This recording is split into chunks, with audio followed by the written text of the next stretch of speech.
4 minutes only gone, 0-0, but just the kind of start Pep Guardiola would want to see from Manchester City. I think they look a little jittery so far, having to get used to a system that they wouldn't normally employ, and City very bright and breezy so far. Commentator's curse as...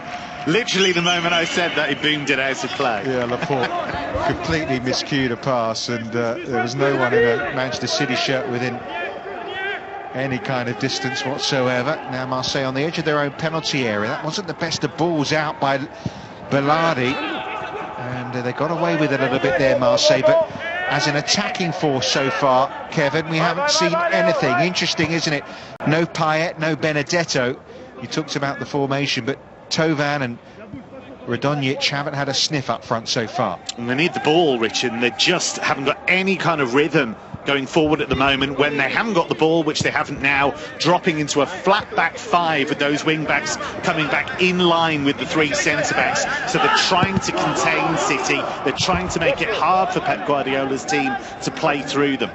But it's Laporte on the ball right now, to the left-hand side to the talented English youngster Foden, who was hugging the left-hand touchline. Rodri now in a central midfield position, plays it out to the right-hand side to the shaven-haired Kyle Walker, who switches play, delightful ball, which finds Zinchenko hugging the left-hand touchline, level with the penalty, clips it inside to Foden, gets it back to Zinchenko. Zinchenko then, with a flick of the left boot, finds Kevin De Bruyne hugging that left-hand touchline again. Manchester City completely controlling possession right now. Zinchenko plays it infield, it comes off a Marseille player. Foden is quick to pounce on the loose ball, crosses it, and it comes off Kamara and out for a corner. This is one-way traffic right now. It was an awkward one, that, for Kamara. Almost came off his thigh. It was a whipped delivery from Foden, but they are very much on the back foot, Marseille, at the moment. Just trying to get the ball in the opposition half is proving a challenge. Well, Villas-Boas said they're clear underdogs for the game. Well, the way it started, you can see he's right. 6 minutes gone, 0-0. De Bruyne's corner to the far post, over the head of Diaz, who should keep it in play, does, and he's won himself, well, I thought he won a corner, but the assistant was right on top of it. As Dean, that's come off Diaz last, and it's a goal kick, and a little bit of pressure relieved at last for Marseille. No strikers on the pitch, no out-and-out strikers on the pitch, Kevin. That's always interesting in terms of seeing any goals in a game. It's the modern way, Richard. It's the modern way. It's interesting without the ball, Marseille. What they tend to do is, as soon as the ball goes wide, that's when they press and try and hem teams in. But what they do is they let the opposition have space in the centre of midfield. That's dangerous against City. Lovely little back heel, finds De Bruyne from Foden. Torres trying to tee it up back to Foden. Marseille trying to play their way out of defence, and they've done so. And it comes off Zinchenko, off the ball forward from Hiroki Sakai, and the Japanese fullback wins his team a throw midway inside their own half, and they've hardly had it out of their own half in the opening 7.5 minutes. Still 0-0, but all the shots, all the pressure has come from Manchester City, and once again, before they've even got an attack going, Radonjic, his ball forward from the serve, has found a black-shirted Manchester City player, and Laporte plays it out to left-hand side to Foden. Always looking bright, always looking busy, Foden, isn't he?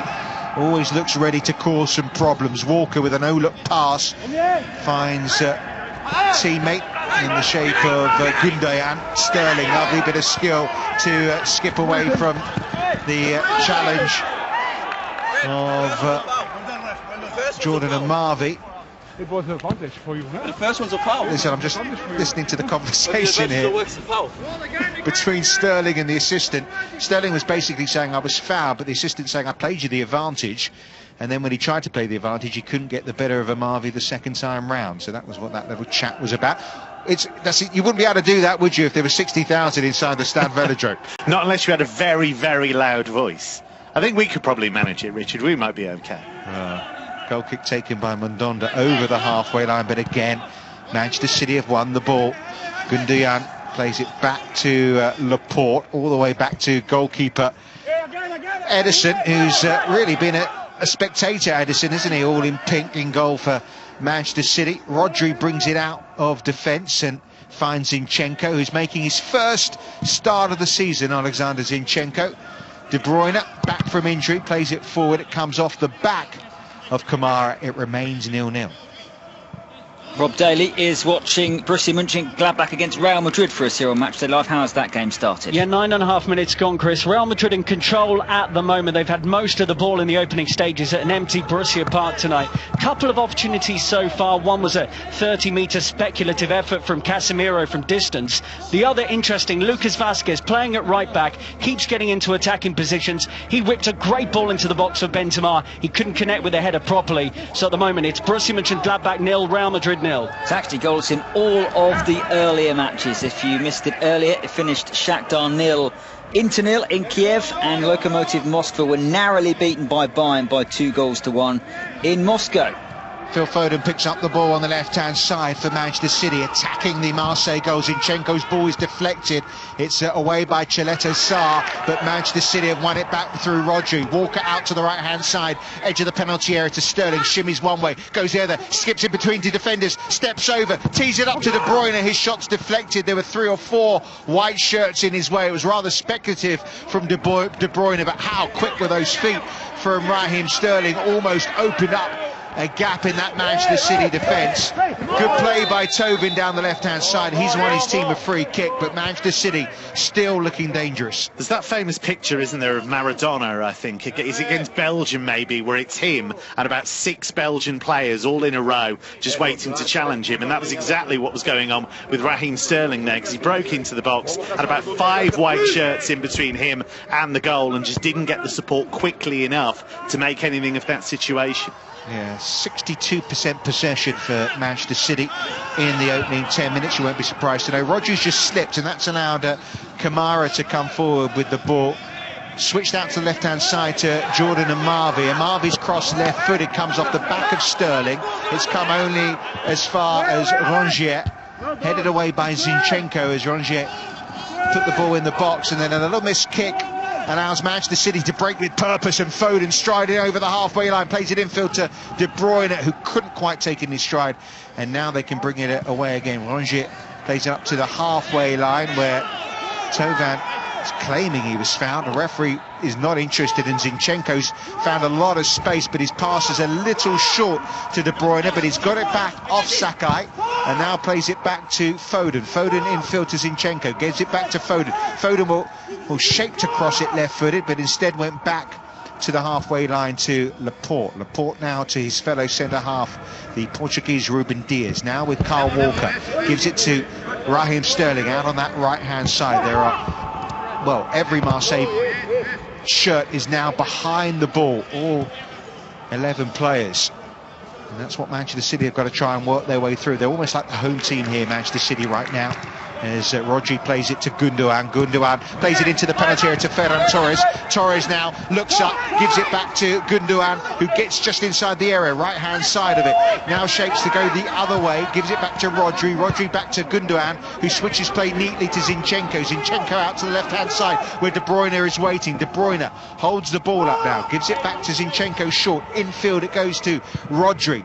12.5 minutes gone, still 0-0 at the Stade Velodrome. It's Sterling, plays it infield, midway inside the Marseille half of the pitch to Laporte. Laporte about 35 yards from goal, gives it out to the left-hand side. First time ball back between Zinchenko and Foden. Foden infield to Rodri. Rodri clips it into the air. Sterling will do well to keep that in play, and he tried to volley it first time, came off the top of his toes, out for a goal kick. It remains 0-0. There has been a goal in the other match in this section, Kevin Hatchard, between Porto and Olympiacos. And it's gone the way of Porto. They lead 1-0. It all started with a mistake from Andreas Boukalakis of Olympiacos. He gave the ball away in his own half. Porto broke across him from the left, only half cleared, and there was 20-year-old Fabio Vieira. Great moment for him, drilled home the shot, and he opens his Champions League account. Porto 1, Olympiacos 0.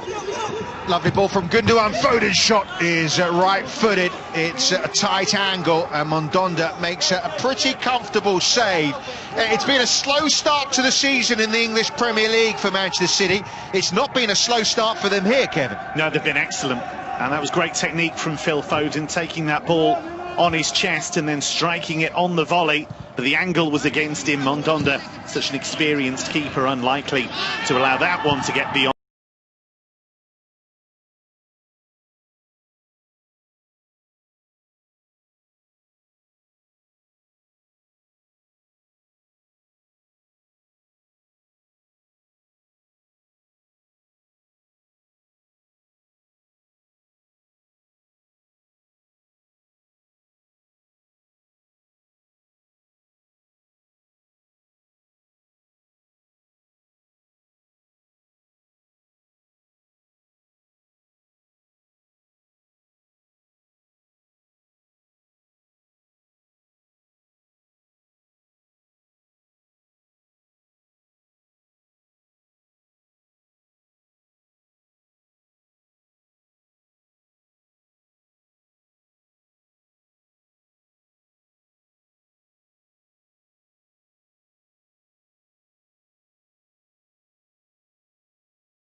excursion into City's half. Yeah, they have a free kick. It's only just inside the Manchester City half, but they brought some big men forward. Dewey Chaleta Sarr is coming forward for this one.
Sitting pretty deep here, Chris, allowing Real Madrid to have all the possession, and they fashioned a couple more chances, most notably Lucas Vazquez again involved in both of them. One where he clipped it into the area, Karim Benzema chested it down and smashed it over the bar into the Nor curve behind goalkeeper Jan Sommer. The other, Vazquez, got into a brilliant area on the right side of the box, low cross, it was cut out by a defender, scrambled around. Real Madrid on the attack here with Karim Benzema, and there's going to be a shot from range which is deflected behind as Casemiro wins his side a corner.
There's a Marseille player down on the floor after that challenge, and as a result, De Bruyne has kicked it out so he can get some attention. It's Florian Thauvin who's gone down holding his left foot. But what I was going to say was they've actually now lost 10 UEFA Champions League matches in a row. The record is 12. That's Anderlecht. So defeat here obviously would make it number 11. They trail by a goal to nil right now. Some latest scores in the late matches. Elsewhere in this section, it's Porto 1, Olympiacos 0. It's Atletico 0, Salzburg 0, Atalanta 0, Ajax 0, Liverpool 0, Midtjylland 0, and Borussia Mönchengladbach 0, Real Madrid 0. Earlier, if you missed it, it finished 2-1 to Bayern in a very, very tight game against Lokomotiv Moskva, and Shakhtar and Inter drew 0-0. Andre Villas-Boas is deep in discussion with one of his players. Your commentary team for Marseille against Manchester City is Richard Kaufman and Kevin Hatchard. Yeah, it was Jordan Amavi he was speaking to, and Tauvin's fine. He's got back on his feet and now back on the pitch. Almost quite a good time for him to have that little break, Villas-Boas, chance maybe to get one or two words to his players. He wasn't that animated. He's a very cool customer, isn't he, the Portuguese coach, but it could be a good moment for them to sort of have a midway point break in this half. Well, he's decided to stick with the formation, and he's sticking with the idea that they're just going to wait to engage City. They're not pressing in the City half. They're letting them get a certain distance before then closing them down. Well, Sterling won't get on the edge of that ambitious crossfield pass. But again, it's Manchester City in opposition territory. They lead by a goal to nil.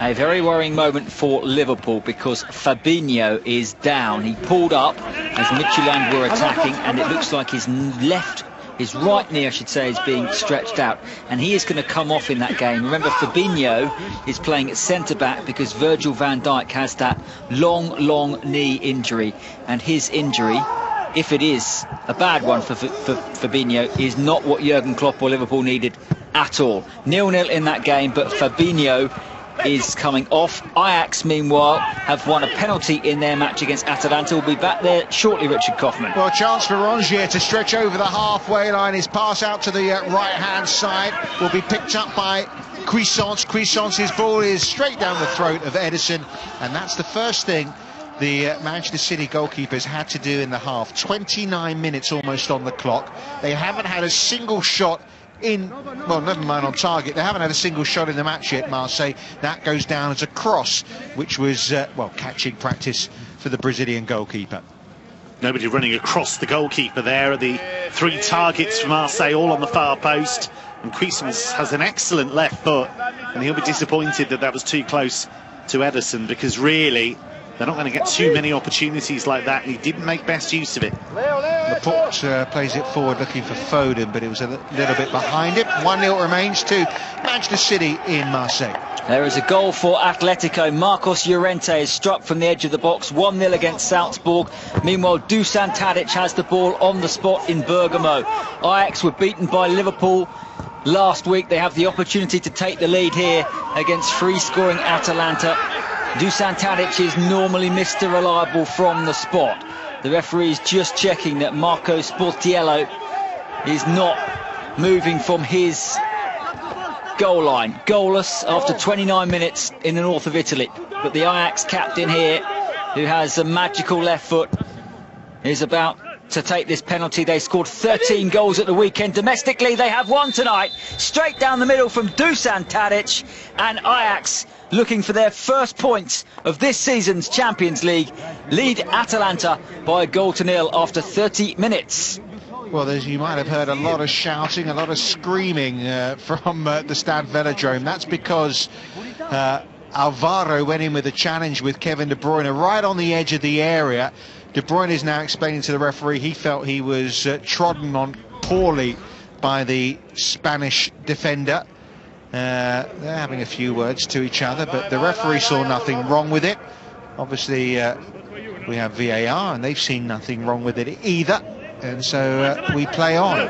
Drop ball actually to get us back playing on, but it again was a dangerous position because Mondonda had given the ball away. Now Marseille are coming forward. Can they cause some problems? Radonjic doesn't know it's behind him, ricochets off Diaz and then back off Radonjic and out for a goal kick, and a little bit threatening, but just about dealt with by Manchester City. And Edison will get a bit more action now, and he takes the goal kick. Just a little update. Sterling out on the edge of the area, gets it from the long ball forward. They got bodies forward. Sterling may go alone here, cuts out to the right hand side, drags it back, now looking for support, and it's all tightened up a little as De Bruyne then for once plays a poor pass. Sorry to interrupt, but it looked like Manchester City were going to double their lead, but nothing comes of it. Not at all, Richard. They're so dangerous going forward. Fabinho has come off injured. Reece Williams has come on for Liverpool, goalless in that match. Rob Daly watching Gladbach against Real Madrid. We've had our most notable chance at the game, and it fell to Toni Kroos, 25 metres out. It was played into a little bit of space. He wrapped his right boot around it. Really good strike, but well saved by Jan Sommer, who palmed it behind. Gladbach are in here though, and they've scored against the run of play. Absolutely incredible. Marcus Thuram has smashed it into the roof of the net. It was a ball low from the right-hand side, and Thuram snuck around the Real Madrid defence. This has come out of nowhere, and the man who said it was his dream to play in the Champions League must be dreaming now, because he scored against Real Madrid. Borussia Mönchengladbach 1, Real Madrid 0. They will check it for offside though. Goals as they go in here on UEFA Champions League Matchday Live, and as things stand, Real Madrid are heading to their second defeat in a row to start the season. Manchester City are on course for their second victory in a row. Richard Kaufman and Kevin Hatchard watching their game against Marseille. Foray forward from Marseille. Rongier plays it in field to Kamara. This is just outside the penalty area. Sakai now into the feet of Cuisance, right on the edge of the area. Goes down onto the challenge of Foden, who got it cleanly. Foden then plays it in field to Laporte, who passes it back to Foden inside his own half. Speeds away from Sakai, who's trying to, from Kamara, who's trying to pull him back. Foden still has it, but credit to Kamara. He won that battle against the English youngster, and Marseille have possession again inside their own half. Rongier looking for options, plays it back to Alvaro. Alvaro plays a long ball forward. Cuisance can't get it under control, and as a result, Rodri wins it back and gives it to Laporte. 33 minutes played. It's Olympique Marseille 0, Manchester City 1. The goal, a gift if you like, on 18 minutes, put away by Ferran Torres, his second goal in his many games in the UEFA Champions League for Manchester City since signing in the summer from Valencia. This, of course, his first start. He came off the bench last week in that win against Porto. It's with Gundogan, now to Rodri. Rodri plays it out to the right-hand side to De Bruyne. His cross is cut out by Caleta-Car. Amavi now down the left-hand side, might have overrun it. Did it go out of play? Yes, it did. It's a throw level with the 30-yard line. 1-0 it remains. We heard from Rob Daly. They've checked the goal, have they, Rob? Does it still stand? It does. Borussia Mönchengladbach lead the record European champions. It was a wonderful goal. Alisson player, right side of the area, low, quick ball into his strike partner, Thuram, who smashed it into the top corner past Courtois. They've done nothing in this game, Chris, but somehow they're ahead. Gladbach 1, Real Madrid 0. Zinedine Zidane looks a worried man on the touchline. Real Madrid beaten by Shakhtar 6 days ago. Can they afford to be beaten by Mönchengladbach this evening? Not too many goals in our late games, but things are hotting up. Manchester City still leading Marseille by 1-0. Foden's cross is cut out by Alvaro. Another mistake at the back, this time from Caleta-Car. De Bruyne! Oh, a whisker away from number 2. The goalkeeper, Mondondo, was left rooted to the spot he watched with angst. A mistake from the Croatian centre-half, rather, that was Belletti, I think, actually made the mistake. He was picked up by Torres into the path of De Bruyne, and it was so close to number 2. It was a really scary moment for Marseille, and it was Zinchenko picking up those pieces and just clipped the post on its way through. But Marseille again gifting City a good position. When they've been in general play, they've been a lot better, Richard, in the last 10 minutes. Looked a lot more solid. But I think there's a bit of nervousness, and that's understandable. This is a huge stage against a massive team in terms of reputation, in terms of quality. And understandably, some of these young players are finding it difficult. Yeah, we've had 36 minutes. And listen, obviously I don't want to be disrespectful, but Manchester City could take off Ederson and bring on Bernardo Silva. At the moment, it wouldn't make a difference, would it, really? Kyle Walker's been in that role. Yeah, well, there is Ederson on cue in the action to cut out a ball through from Florian Thauvin. But it is men against boys right now. The good news for Marseille, though, I suppose, is it's still only 1-0. Yeah, that is good news, and they have contained them better, and they did just stand off a little bit more. They've dialed down that pressing because City were finding that they could beat that press fairly easily, and they were in on goal. So they have tweaked things just a little, but Manchester City have been so dominant, and if Zinchenko has that shot just a little bit further infield, then it's 2-0. Yeah, I said it was De Bruyne, you were right. It was Alexander Zinchenko's on the ball right now. The Ukrainian who I think had offers to go elsewhere, but he wants to try and win his place at Manchester City. First start of the season. This is definitely De Bruyne on the ball now, right-hand side. Gets it back from Sterling. De Bruyne then plays it on the halfway line to Walker, who plays it infield to Laporte. Laporte brings it forward inside the opposition territory, gives it to Gundogan. Purposeful little dart forward from him, finds Zinchenko level with the penalty area left-hand side. 8 minutes to half-time. Gundogan skips away from Cuisance, then kind of runs into Sakai, which is what I think the referee is trying to tell him, which is why he's not getting the free kick, the German international. And it's a goal kick to be taken by Mondonda. But Marseille, playing this three-man central defence, have been pinned back all half. Amavi again has lost possession. Sterling, first time ball infield. De Bruyne brilliantly, he tried to slide it in to Torres. If he'd have found a way through, Torres, the Spaniard, was clean through. Challenge from Gundogan on the halfway line, illegal, and it's a free kick to Marseille. And it remains 1-0 to Manchester City. Ajax are in control at Atalanta, and a big moment for 19-year-old Lassina Traore, who has his first Champions League goal. He got 5 at the weekend as Ajax hit 13, and he has just doubled their leads in the north of Italy. It was made on the left wing. Neres' ball in, very scrappily, tucked home eventually by Lassina Traore, and Ajax on their way to their first points of the new season in the Champions League. They lead by 2-0. Foden clears it upfield, looking for Torres, who heads it up, but back to his goalkeeper from Boubacar Kamara, who was back there defending to deny the Englishman. Belleri gains it out to the right-hand side to Sakai. Back it comes to Kamara, who's making his UEFA Champions League debut. He was suspended for the match against Olympiacos. Rongier now, who his mistake led to the goal, gives it to Cheleta. Back to Rongier now, back to Coletta, to Kamara, I should say. First time ball by Thauvin is a poor one. He's not got into the game, Florian Thauvin. You could say that, I suppose, about a fair few Marseille players, but of course he is probably the star man, if you like, for them out on the pitch. And they remain a goal down. We just got over 5 minutes to half-time. Zinchenko now on the ball, left-hand side, out to Foden.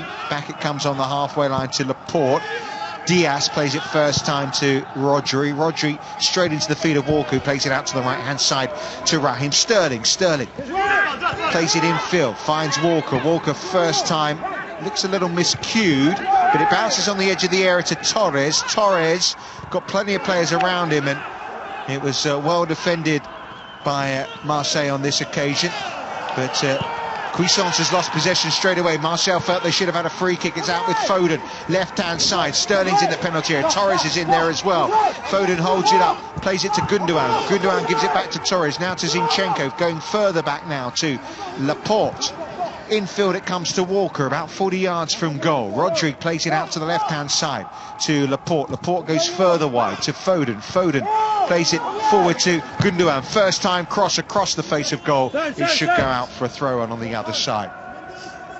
Lots of possession, but no penetration for Manchester City in that move. How have Real Madrid responded to going behind, Rob Daly? Yeah, the flow of the game's resumed roughly the same, Chris, as it was prior to the goal. Real Madrid in control of all the possession. They just fashioned a really good opportunity right side of the area. Again, Lucas Vazquez involved, played a clever little pass to Valverde, who then slotted it into Asensio, who got free at an awkward angle on the right side of the area. He smashed it straight at Sommer, who parried it behind for a corner. Sommer's had to make a couple of saves so far, but Marcus Thuram's goal on 33 minutes separates the sides. Gladbach 1, Real Madrid 0. Salzburg have equalised at Atletico. Dominic Szoboszlai, who's loving life in the Champions League. First shot, Chris, we've had from Marseille. It's taken 41 minutes to come. It's come from Nemanja Radonjic. It was one of those that if Edison would let that one in, he might as well retire right now, the Brazilian. It was straight down his throat, a bit of a daisy cutter, not with too much pace, but it's a shot nonetheless, Kevin. Much better, and they're playing 15 to 20 metres higher up the pitch, and they're engaging City in their own half, and that's something they weren't doing in the first 20-25 minutes of the game. They've been much more positive, much more aggressive in City's half, and it has made a positive difference. The interesting thing will be, in the second half, will Villas-Boas revert to the much more familiar flat back four, and will we see Dimitri Payet brought into the action at some stage? Because they have shown they can discomfort City at times if they can get numbers forward. And we've seen from Manchester City this season that they can be discomforted if a team does come at them. Look at Leicester City and the 5-2 defeat early in this season, and obviously we saw what Lyon did a few months back in the UEFA Champions League. But at the moment it's very comfortable, although as you say it has been a little bit better from Marseille. But we've got 2.5 minutes to half-time. Still the Torres goal separates these teams, and it's Walker on the ball for Manchester City. Gives it to Rodri, now to Zinchenko. Diaz gives it to Laporte, halfway line as Manchester City slowly build again. Zinchenko plays it out right to Walker, who traps the ball with his right foot, now plays it out to the right-hand side to Sterling. Sterling with a chance to attack, plays it infield to Rodri. Rodri's pass isn't best, but Gundogan has to retrieve and get it, does so, gives it to Foden. Foden gives it straight back to Gundogan. Now Rodri, midway inside the opposition half, plays it out to Zinchenko. Now some space for Gundogan. Not the best of control from him, but he gets it out to Foden. Foden to Zinchenko. Closing down is good from Marseille so far, but Manchester City still have possession. Gundogan looking for options, finds Walker. Walker plays it out to the right-hand side to Sterling. De Bruyne makes a run to the right-hand side. Sterling standing still, plays the pass to Rodri. Rodri plays it out to the left-hand side to Foden, who chests it down, hugging that left-hand touchline. Infield to Zinchenko, gets it back. Zinchenko now plays it back to Laporte. Is there going to be any end product? Because I must say there's been about 21 passes for Manchester City in this move so far. Zinchenko out to the left-hand side to Foden. Foden has got Sakai on him, plays it back to Gundogan. Gundogan thinks about the cross, plays it back instead to Diaz. Diaz infield to Laporte. Laporte plays it through to Zinchenko, who flicks it to Sterling. It's cut out by Char, and Marseille get it away, and nothing came of that Manchester City possession, Kevin. That whole time, Kevin De Bruyne was like a table football player, just moving from left to right as if somebody was pushing him. He's in between the lines, between the defenders and the midfield, but he just hasn't got the ball. Foden gets a cross in, but it's cut out by Sakai, and with the 45-minute mark approaching, Manchester City have themselves a corner. There will be some stoppage time. We had that injury, of course, to Florian Thauvin at the midway point of this first half. We've seen Laporte cause a problem or two from a set piece early in this match. Manchester City having the lead here as the clock ticks away to 45 minutes in an empty Stade Velodrome. The corner in what will be 1 minute of stoppage time, taken by De Bruyne, headed out by Sakai. Trapped down by Radonjic, won back by De Bruyne. We're in stoppage time. Walker, De Bruyne out on the left-hand side, beautifully controlled. Shimmies one way, edge of the area, plays it to the edge of the penalty area to Gundogan. Gundogan now retrieves and goes backwards. Is there going to be time for one last chance for Manchester City in a first half they have truly dominated? It's with Ruben Diaz. Plays it short to Rodri.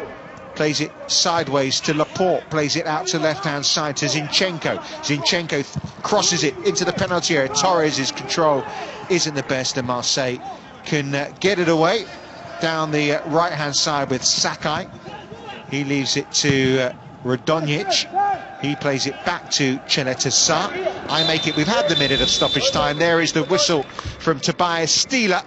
And Manchester City have been very good value for their lead. The lead that came on 18 minutes, mistake by Rongier, picked up by De Bruyne, who cushioned the pass into the path of Ferran Torres. It was an easy goal, a gift of a goal, and Manchester City, well, maybe could have had more. No, very much stood in it, even though they haven't really threatened Ederson's goal. At the break, it's Marseille 0, Manchester City 1. You're listening to UEFA Champions League Matchday Live.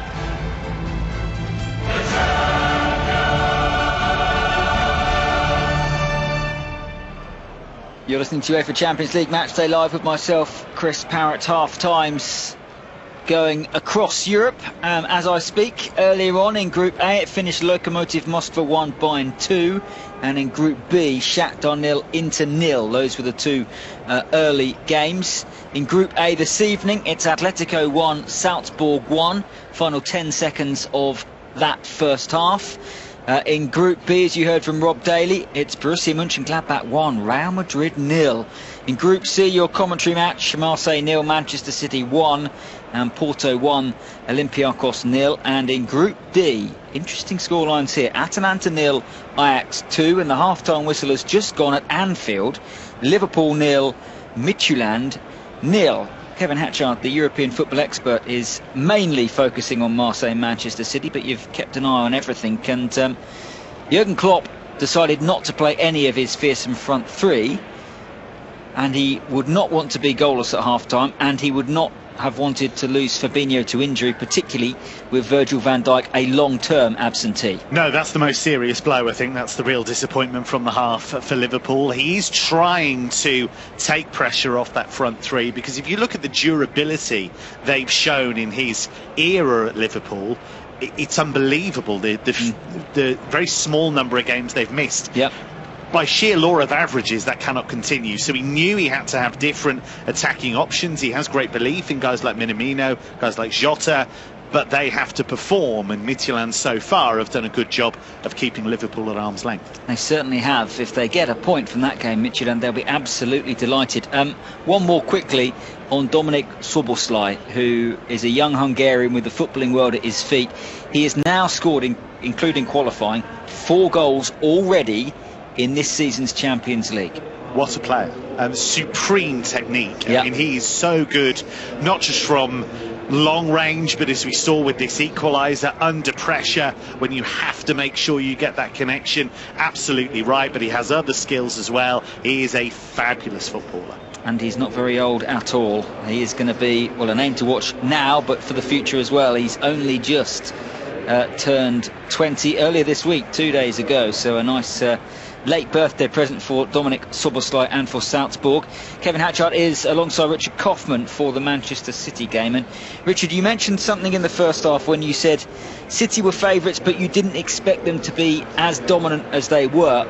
I couldn't agree any more. They were completely in control of that game. Yeah, it's surprising. You know, Kevin was saying that, you know, this is not a tactic that Marseille deploy regularly, or if at all, in Ligue 1. I know Belleri played at centre-half at the weekend, but it was in a back four. Cheleta Sarr was the man who missed out.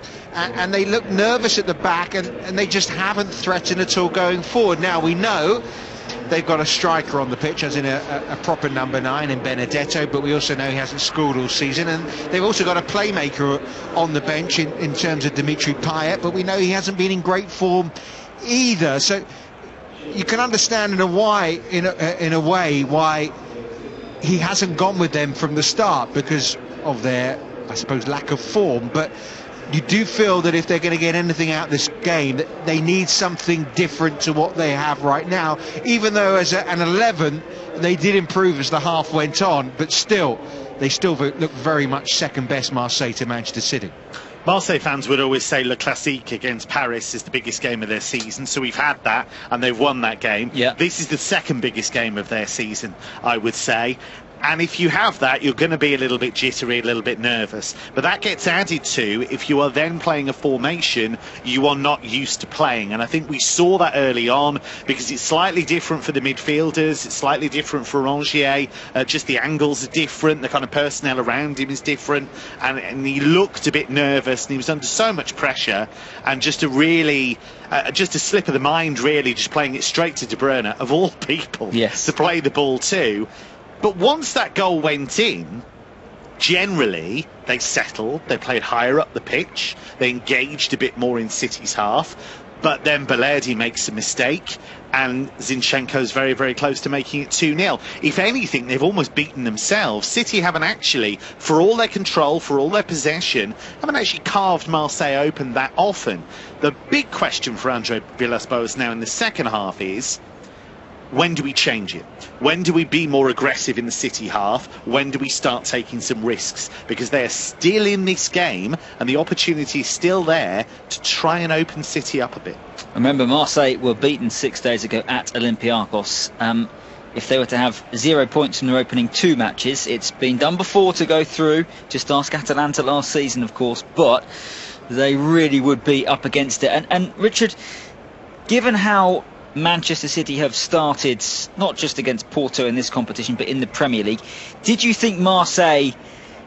I'm not going to say Man City have lost that air of invincibility about them, but did you expect Marseille perhaps to try and attack them a bit more? Yeah, you're right. It's not that they've lost an air of invincibility. There's a vulnerability, isn't there, about Manchester City this season?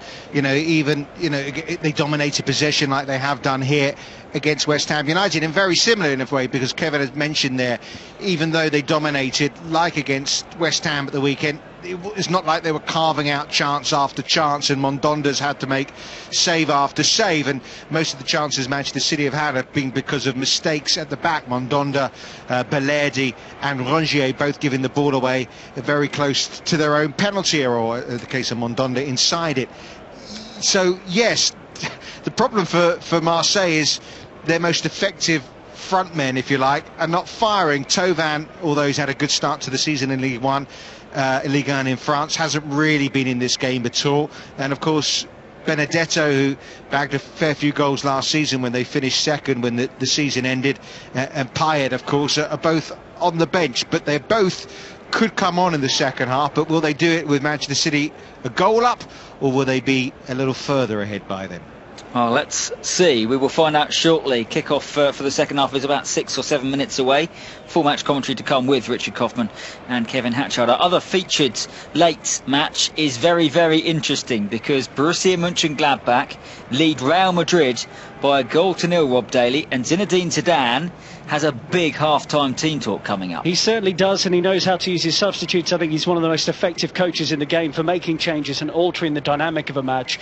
In truth, Real Madrid have had almost all of the ball in the opening 45 minutes here, Chris. However, they haven't done much with it. There have been a couple of saves for Jan Sommer, one from a tight angle from Asensio, one from distance from Toni Kroos, but it's been a lot of helpless possession where they haven't really been able to hurt Gladbach too much. Gladbach, meanwhile, out of nowhere, on 33 minutes, took the lead. It was a lofted ball forward towards the Real Madrid penalty area. Varane headed away, seemingly away to safety. It was then picked up by Player. Now, Player worked a 1-2 right side of the area, so incredibly quick with Jonas Hoffmann that Real Madrid's defence was completely bamboozled. Player wasn't done. He then swept a low, right-footed ball across the face of the penalty area to the left-hand side, and Marcus Thuram snuck round the back and smashed it in left-footed first time. It is a brilliant goal, and we mentioned it pre-match. It's these two, the French connection in attack for Gladbach, who love to link up so often, and Marcus Thuram, who last week at San Siro had to Google himself to get a security guard to let him into the stadium, has really announced himself with his first ever Champions League goal. I was hoping you were going to bring that up. That was one of my highlights last week. Group B, live league table, because earlier it finished Shakhtar 0, Inter 0 in Ukraine. So Shakhtar and Gladbach have 4 points, Inter have 2 points, and Real Madrid have 0 points, Rob. And given that their next 2 games are back-to-back matches against Inter, I mean, this is a huge 45 minutes for them. This is the worry, that they do have the head-to-head. They do play Inter at home first, which they'd see as an advantage, although they were beaten at home by Shakhtar Donetsk, of course, on match day one. Look, there's a long way to go. Eden Hazard is on the bench for Real Madrid if Zinedine Zidane feels he's fit enough. I don't think he would have travelled to Germany if Zidane didn't think, I can get a few minutes out of him if I need it, and they may well need it here. But look, the group is unbelievably wide open, and Chris, you know, we look at the draw sometimes and we go, OK, that group, it's a good group, but Madrid will win it, Inter will finish second, and it's Shakhtar and Gladbach for third. It's far from that now. That's what it feels like now, and we've got a really good second half on the way at Borussia Park. And you will not miss a thing right here with Rob on Matchday Live as Real Madrid look to get back into that contest. So I'll just run through all of the scores once again. Earlier on in Group A, it finished Lokomotiv 1, Bayern 2, and in Group B, as I mentioned, Shakhtar 0, Inter 0. Half-time, Group A, Atletico 1, Salzburg 1. You just heard Gladbach 1, Real Madrid 0 in Group B.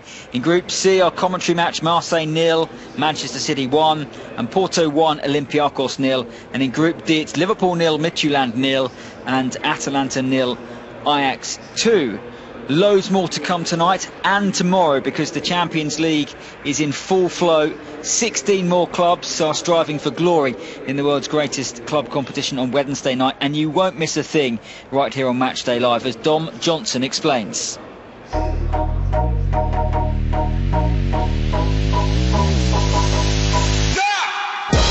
Our first commentary on Wednesday comes from Turkey, where the pressure's on for both clubs after defeats last week. It's Rashford who just clicks through it again, and he scores a wonderful goal! Paris lost to Manchester United. Istanbul Başakşehir were beaten at Leipzig. Kick-off is at 18:55 CET, and we'll keep you right up to date with the other early match between Krasnodar and Chelsea in Russia. From 9, it's all about two of the biggest clubs in the world. De Jong conducting and chipping over the top for Ansu Fati. How about that? The cross with promise, and the second goal tucked away with a head by Morata from close range again. He has two, and Juve have two. Juventus against Barcelona is one of the great European fixtures, and we've got the whole game live right here on the show. Elsewhere, we'll be across United's match with Leipzig at Old Trafford, and we'll have the goals as they go in from Wednesday's 4 other fixtures. Here's Ruud Vormer. Oh, De Ketelaere scores, and Club Brugge are going to win it right at the death. After seeing off Zenit, Club Brugge face Lazio next. They impressively beat Dortmund champions. Meanwhile, Sevilla welcome Rennes to Spain, and Sergei Rebrov faces his old club as Ferencváros play Dinamo Kiev in Hungary. Match day is T. Don't miss another big Champions League evening. Should be good, that one. Just the line on Juventus. Andrea Pirlo has confirmed that Matthijs de Ligt and Giorgio Chiellini are definitely not available, and that Juventus are waiting on the latest coronavirus test result for Cristiano Ronaldo to see whether he can play, and of course whether he can play against Lionel Messi. That is one of our commentary matches tomorrow night, as Dom Johnson explained. Our early match, well, it's a huge night for Istanbul Başakşehir. As you were hearing, they take on Paris Saint-Germain. And ahead of that one, we've been speaking with their defensive pair of Martin Skrtel and Rafael da Silva. Of course, they were big opponents in the Premier League, playing for two great rivals in Manchester United and Liverpool earlier on in their careers. And Skrtel begins by explaining how he felt about Rafael during that period. I hate him, and I still hate him, you know. No, joking. Obviously, it was always big games, you know. And when we used to play Manchester United, the people in the city, they've been talking about this game a week ago already, and was a massive for the players and also for the fans, because I think historically was the two most successful teams in the England. The cities are close to each other, so it was always big games with a great atmosphere. And me personally, as a player, I always enjoy to play against the team like United. Yeah, when you see Martin, you have to see, because you know you're going to. But you know, you need to be careful, you know. He wasn't afraid, you know, because it was the game in Anfield. I think if you go to internet, you can find the picture when me and Rafael arguing together.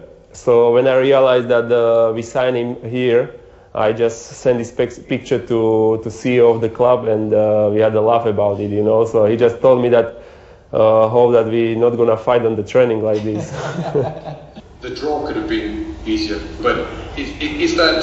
I mean, is that something that just the media say? In Champions League, you have not easy game or not easy opponent, you know.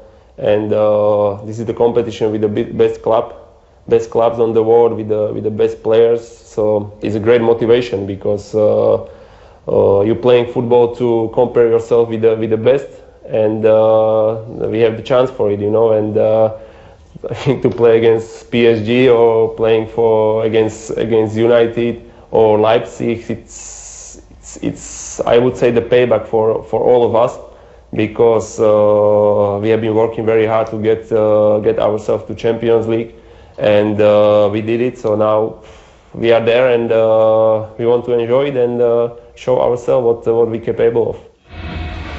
Martin Skrtel and Rafael da Silva there, Istanbul Başakşehir teammates now. They take on Paris Saint-Germain tomorrow. That is our early commentary, our late one. Well, you will not want to miss it as Juventus meet Barcelona. Still got 45 minutes across Europe this evening. 6 games are in action. You'll hear the goals as they go in from all of them. Our main commentary, of course, is Marseille against Manchester City. Do get in touch using the hashtag MatchDayLive. Tell us where in the world you're listening. Get involved in our social media topic. We want your dream Champions League front threes. I wonder if any of the Marseille front three can cause Manchester City a problem in this second period. It's such a shame the Velodrome is empty. The atmosphere would have been electric this evening. Your commentary team, though, can Marseille hit back in this encounter? Here's Kevin Hatchard. But first, Richard Kaufman. Thank you very much. Yes, Chris, it's going to be interesting to see how this second half pans out, because the first was very much dominated by the team from the northwest of England. We're in the south of France at the Stade Velodrome, and the team from Ligue 1 trailing by that goal to nil, scored by Ferran Torres inside the opening 20 minutes. And no changes made at half-time, so we are as we were. And it's Rongier on the ball for Marseille.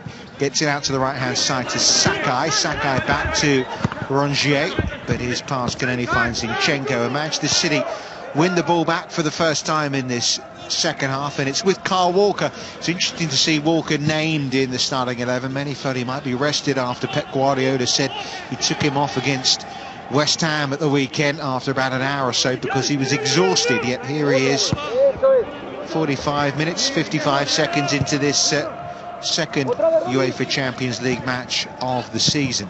Sterling back to the aforementioned Walker, now at the feet of Diaz, who cost a fair few euros, £62 million to put it into the currency that Manchester City would have used. And Walker plays it infield to another player who cost a fair few euro in Aymeric Laporte, of course, back on French soil. Manchester City happy to keep possession on the halfway line, but it's a poor pass from Zinchenko, which Radonjic is able to pick up. Was looking for support, didn't have much there. Cuisance gives it to Amavi, and it goes back from Kamara. And we're as we were, Kevin. Manchester City seeing plenty of the ball, but no one really threatening a way forward yet.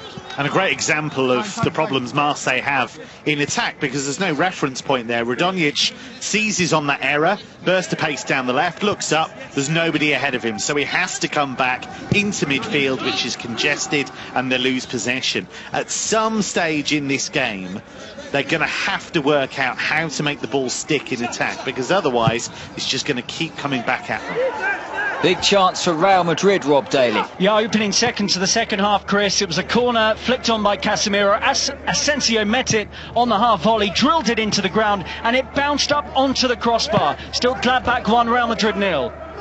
Chauvin gets a decent cross in, but no one in there for Marseille. It's deflected off Rodri, but it's actually gone for a Manchester City throw. Zinchenko level with his own penalty area.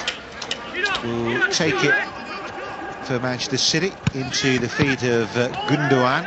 under pressure. Zinchenko gets it out in as far as Amavi. Now with Kamara. Amavi again. Chips it into the area. Tovan was waiting. Comes out to Sakai. Gets the ball into the middle. It's well defended by Diaz. Sakai might get another chance here. Plays it back instead to Cuisance.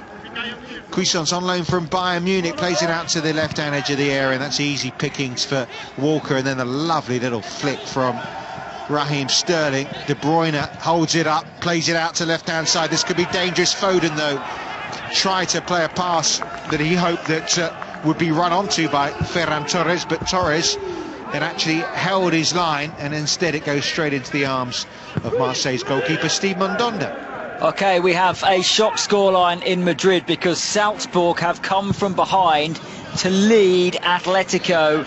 Sweeping move down the left-hand side, and Mergen Berisha slid in at the far post to find the back of the net. Atleti were beaten 4-0 at Bayern last week. They trail again in the Champions League, and Diego Simeone has some thinking to do. Atleti 1, Salzburg 2. Well, it's not been a good time for the clubs from Madrid. A bit better for the clubs from Manchester. And it's City in action right now. And Sterling's just caught a little bit late by Cuisance, who's quick to apologise, noted by the referee. Manchester City in possession, but Zinchenko's ball forward is cut out by Kamara, and it's back to his goalkeeper from Belletti. And Mandanda left-footed, clears it upfield. Amavi, does he keep it in play? No, he doesn't. It's a throw to Manchester City midway inside the half as they attack. Remember, they lead thanks to the goal from Ferran Torres, the 20-year-old Spaniard. 2 UEFA Champions League goals last season for Valencia, 2 already for Manchester City, the summer signing. Zinchenko, left-hand side, gets it back from Foden. Foden infield to Rodri. Rodri plays it up to the halfway line to Diaz. Diaz gives it to Walker. Walker shapes to go one way, then goes the other way. Back to Ruben Diaz. Now Rodri again to Kevin De Bruyne. De Bruyne out to Sterling, a little far ahead of him, and Sterling unable to get on the end of it. And we've kind of got a stalemate in these opening 5 minutes, Kevin. Really, neither team fluid as such yet. Yeah, sort of a bit static from City at the moment, and I heard from the City bench somebody shouting out "muy rapido," move it much more quickly.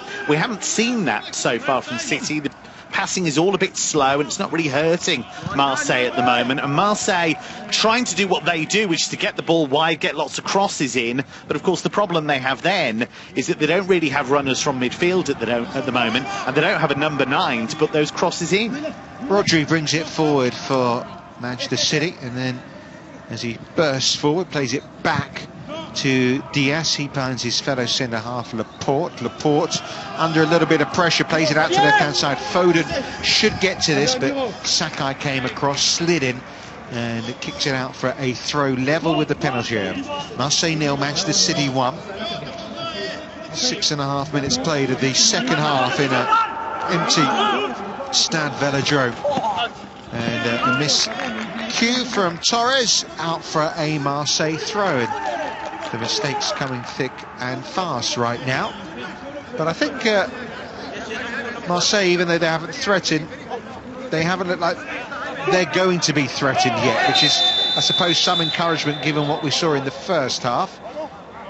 Yeah, I think they'll be pleased with the way they've begun this second half, but those attacking issues are still there. Whether they're hoping that they can dig in and stay in the game and maybe nick a set piece, well, that's an awful risk to take. What you want to do is try and engage City a bit more, try and turn them round. That's the one thing Marseille have not been able to do. They love to stay wide, they love to get overloads in those wide areas. They haven't been able to do that at all so far. And a mistake at the back this time from Alvaro, which led to him kicking it out of play.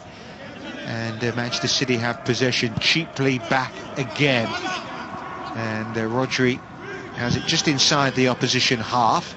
Plays it out to the left-hand side to Laporte. Foden's first-time ball, well brought down by Zinchenko. And Foden did so well to skip away from the challenge of Belletti. Crosses it, and it's, well, fairly comfortably in the end, cut out by Mandanda. But lovely turn of speed from Foden. Goal in Madrid. What a game this is. João Felix has equalised for Atletico. They weren't behind for too long. Diego Simeone with a big roar on the touchline. He needed that and his team needed that. By the way, get in touch using the hashtag MatchDayLive tonight. Loads of you are, including Milan from New Zealand and Emily and James from the east of England. There's been another goal across Europe, and Papu Gomez and Atalanta have hope because Duvan Zapata has just headed home against Ajax. Ajax only leading by 2-1 now. Atalanta back in that contest, Richard Kaufman. Yeah, Rodri has possession for Manchester City. Sterling brings it under control. He's being well marshalled by Marv. He's done quite a good job on him, really. He plays it out to the right-hand side to De Bruyne, who's got away from his man. Cuisance crosses it, but it was in between two Manchester City players, and Rongier was able to clear it. But Manchester City, as has been the case, have possession back fairly rapidly.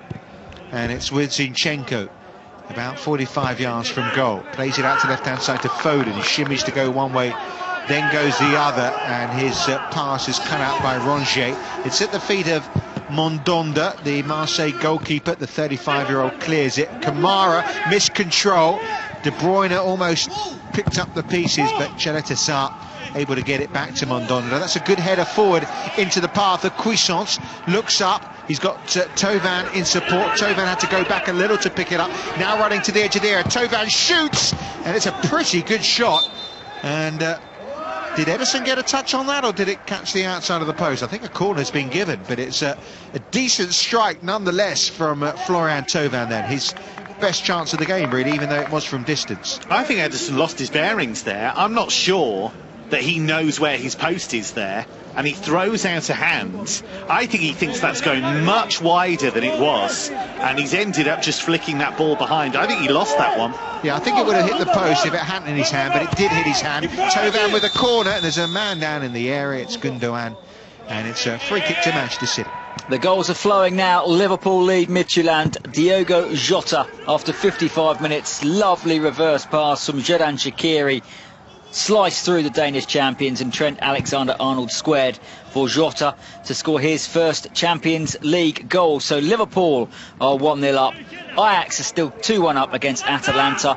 It's Atletico 2, Salzburg 2, Porto 1, Olympiacos 0, Mönchengladbach 1, Real Madrid 0, and still Marseille 0, Manchester City 1. But this game is a little more finely poised now. Yeah, they're giving away the ball on the edge of the area though, again Marseille.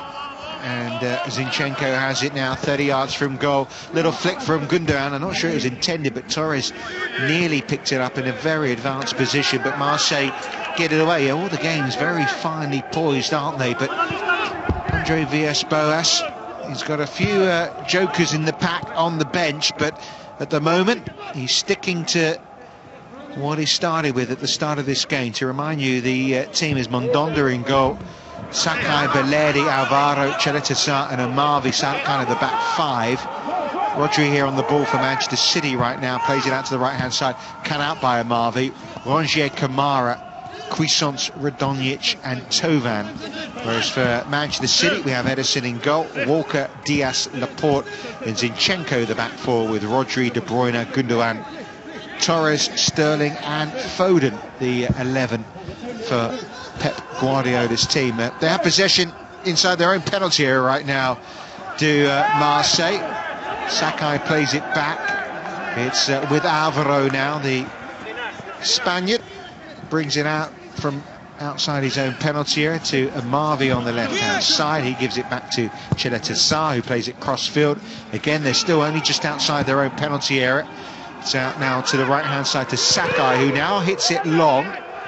And it's well cut out as Kamara went forward by Ruben Diaz, I should say, from Aymeric Laporte. Now, can Manchester City find a way through at the other end? Because I can't really remember a shot in the opening 12-30 minutes of the second half from them. Walker, they're not playing the ball as quickly as they were, and that's a little short from De Bruyne. Sterling did well to keep the attack going, gives it back to Rodri. Rodri holds it up nicely, plays into feet of Laporte. Laporte now 40 yards from goal. Stretching was Gundogan's, lost possession, and away come Marseille. And is that a foul on Belletti's rolling 2 or 3 times over? and I think there might be a yellow card here for Aymeric Laporte. Indeed there is, from the referee Tobias Stieler. Much better from Marseille. They're breaking in numbers. They're trying to play through the press. Rongier, it's interesting, he made that mistake for the goal in the first half, but he started to be a bit bolder. He's trying to dance his way through the press. He's trying to take on more risks. And that's just turning City round a bit and giving them more to think about. And that challenge from Laporte was a really good example of that. And you hit the nail on the head just a few moments ago, Richard.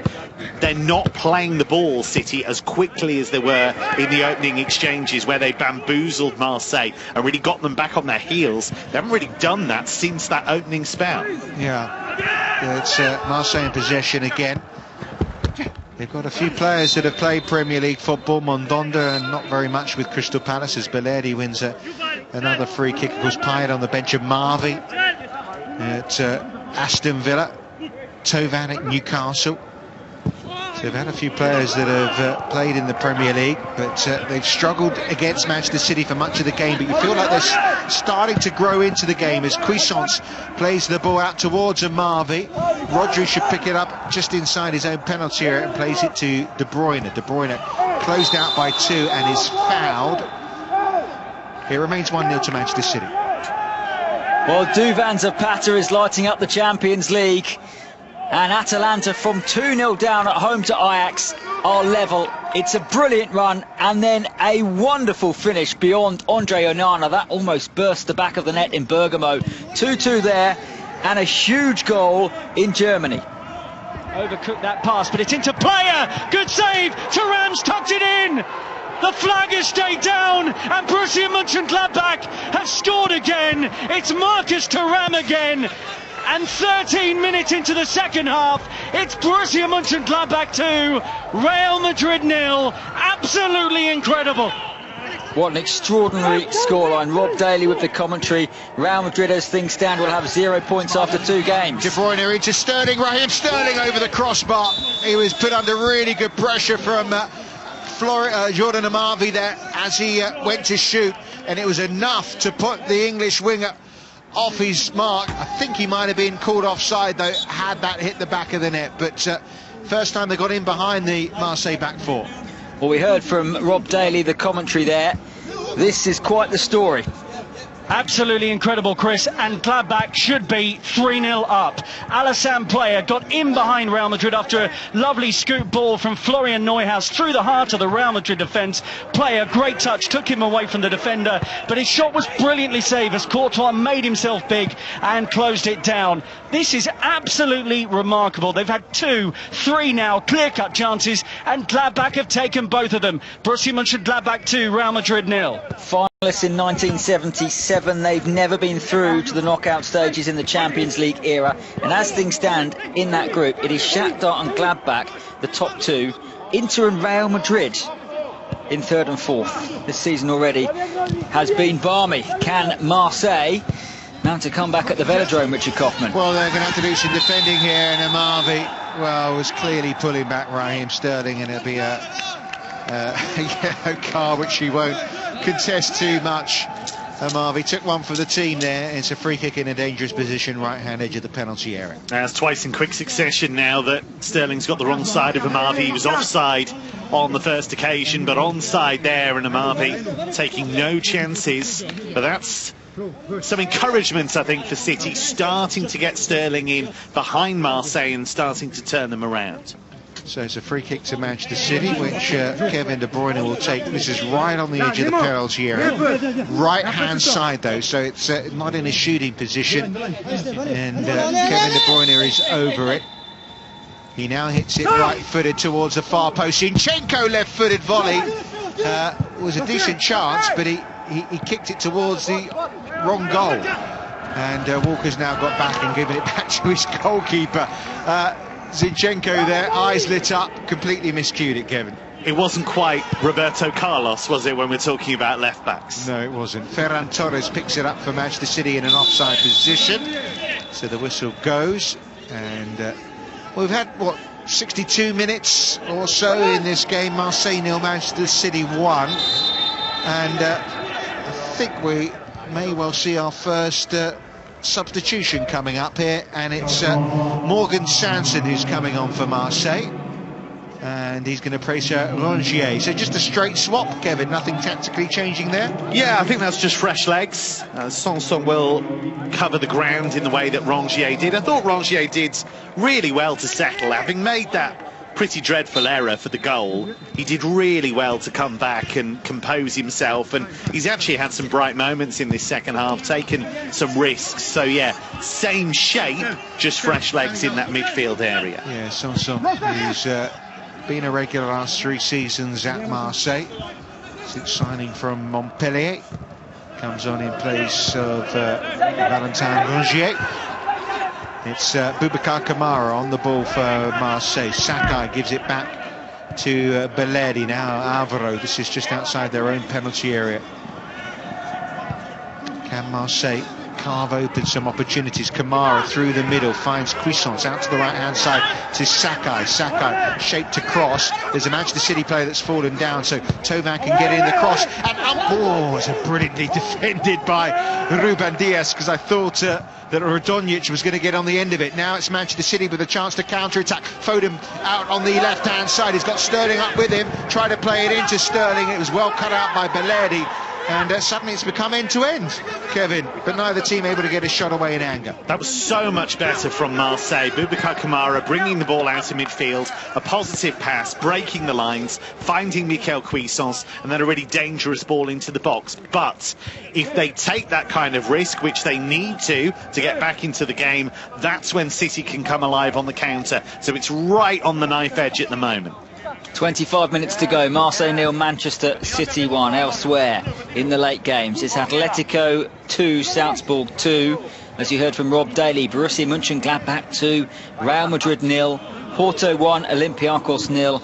Atalanta have come from 2-0 down to be level at 2-2 with Ajax, and Liverpool remain 1-0 up against Midtjylland earlier. Bayern won 2-1 in Moscow against Lokomotiv, and Shakhtar drew 0-0 with Inter. Get in touch using the hashtag MatchDayLive. 25 minutes to go in our 6 late games. I can guarantee there will be drama. Do not go anywhere. Richard Kaufman and Kevin Hatchard watching Marseille against Manchester City. Yeah, I wonder whether some of that will come at the Stade Velodrome. Some signs, some albeit little signs, but signs nonetheless, that Marseille are growing gradually more and more into this game. They've made one change. Sanson's come on. Manchester City haven't made any. They will have to take some risks, and as a result they might leave themselves exposed to the Manchester City counter-attack. But they're on the halfway line here with Thauvin, who plays it over the top, headed down into the path of Sakai. Infield it comes to Sanson, and Marvi's inside the area, crosses it left-footed, but only found Ruben Dias, and it's well cleared by the Portuguese centre-half. But again, a dangerous position. And Marvi was left in some space there, Kevin, inside the area. So much better, because they're moving the ball more quickly, they're more confident in possession, they're getting Mikel Cuisance on the ball, and he's a really good playmaker when you give him time and you give him opportunities to pick a pass out, and they're getting numbers forward, and that's the difference, because they're turning City round, which they just didn't do for most of that first half. Much better from Marseille, and Boubacar Kamara in midfield has been positively Herculean for them. He's covering so much ground, he's never in the wrong position. He has been excellent. It's remarkable that he's only 20 years old. Yes, and you can see why so many people are interested in him and his services, including, I read some reports, Manchester City themselves, who are about to make a change. João Cancelo is waiting on the touchline, the Portuguese defender. I wonder whether it'll be for Zinchenko or whether he'll come on at right back for Kyle Walker. Pep Guardiola trying to intervene, now watching Laporte on the ball. It's all at standing still pace right now. Zinchenko gives it to Rodri, back it goes to Ruben Dias. Dias plays it through the centre. And well, another Manchester City attack breaks down, and here comes the change, and it is Cancelo for Zinchenko, Kevin. Yeah, and I think that makes sense. I think they'll try and get a bit more impetus on that left-hand side. Interesting change in Marseille. Very interesting switches in Germany as well, Rob Daly. Yeah, they're going to bring on Luka Modric and Eden Hazard very shortly. Chris, it will be Hazard's return from injury, and Luka Modric has come off the bench to score in the Clasico, as he did against Barcelona, and he scored against Shakhtar last time out, so he has something to offer still clearly for Real Madrid. Meanwhile, Gladbach had another chance to go 3-0 up. It fell the way of Lars Stindl, brilliantly slipped in on the right side of the area. He struck a brilliant effort right across the face of Courtois' goal, but it just went wide. Borussia Mönchengladbach playing better and more attacking since going 2-0 up here against Real Madrid at Borussia Park. We'll be back with Rob if anything more happens. This is Real Madrid's 25th UEFA Champions League campaign. They've qualified for the knockout rounds in all of their previous seasons. It's not to say they won't if they lose tonight, but they will be really up against it in that section. Richard Kaufman and Kevin Hatchards, your commentators for Marseille against Manchester City. Well, it remains 1-0 to Manchester City. Sakai has gone down after a challenge with Phil Foden. The ball's been kicked out by Mandanda, while the Japanese player gets some attention to his left foot. It was an accidental collision between the two players as Foden tried to go around the Japanese fullback. He is the only real right back, though, in the Marseille squad. So he's one of those players they can't afford to lose, and I'm sure Andre Villas-Boas will be relieved to see him back on his feet. And of course, we mentioned the Marseille players with Premier League experience. Villas-Boas, of course, I suppose you could say, Kevin, a little maligned from his time in England. I think it's fair to say that it came a bit too early in his career, maybe. I mean, they were huge jobs, Chelsea and Spurs, having had that terrific success with Porto. To win the UEFA Europa League at 33 is unbelievable. And so his star rose very quickly. But I think he's learned so much since then, with those spells in Russia and in China and now in France. Well, his team are trying to claw their way back into things, but it's a poor pass from Alvaro as he tried to find Amavi out on the left-hand side. And so Manchester City have a throw. Kyle Walker gives it back to Diaz. He miscontrols it, but it's at the feet now of Edison, who's happy to have a touch. He hasn't had too much to do in this game. Had that one save, which was kind of unorthodox, really, in the way he made it against Tovan. It's the only time he's looked uncomfortable at all. Rodri now plays it out to Kevin De Bruyne. De Bruyne keeps it in play, and Sterling is away down the right-hand side. He's got Torres in the centre, pulls it back instead to Gundogan, straight at Mandanda. Best chance Manchester City have had in this half. I think he'd be really disappointed, Gundogan, because he's got such good technique. We saw that with that curling free kick that he hit against Porto on match day 1. He's all alone, edge of the area. You'd expect a more fierce strike from him. And again, we saw Raheem Sterling getting in behind Jordan Amavi, and that's starting to become a bit of a recurring theme. And Cheleta Sarr has been booked for a challenge on Kevin De Bruyne as well in the build-up to that move from Manchester City. So he joins Laporte in the book. We've had 71 minutes gone inside the Stade Velodrome, and here come Marseille. Sakai in the chase, but he won't win that chase against João Cancelo.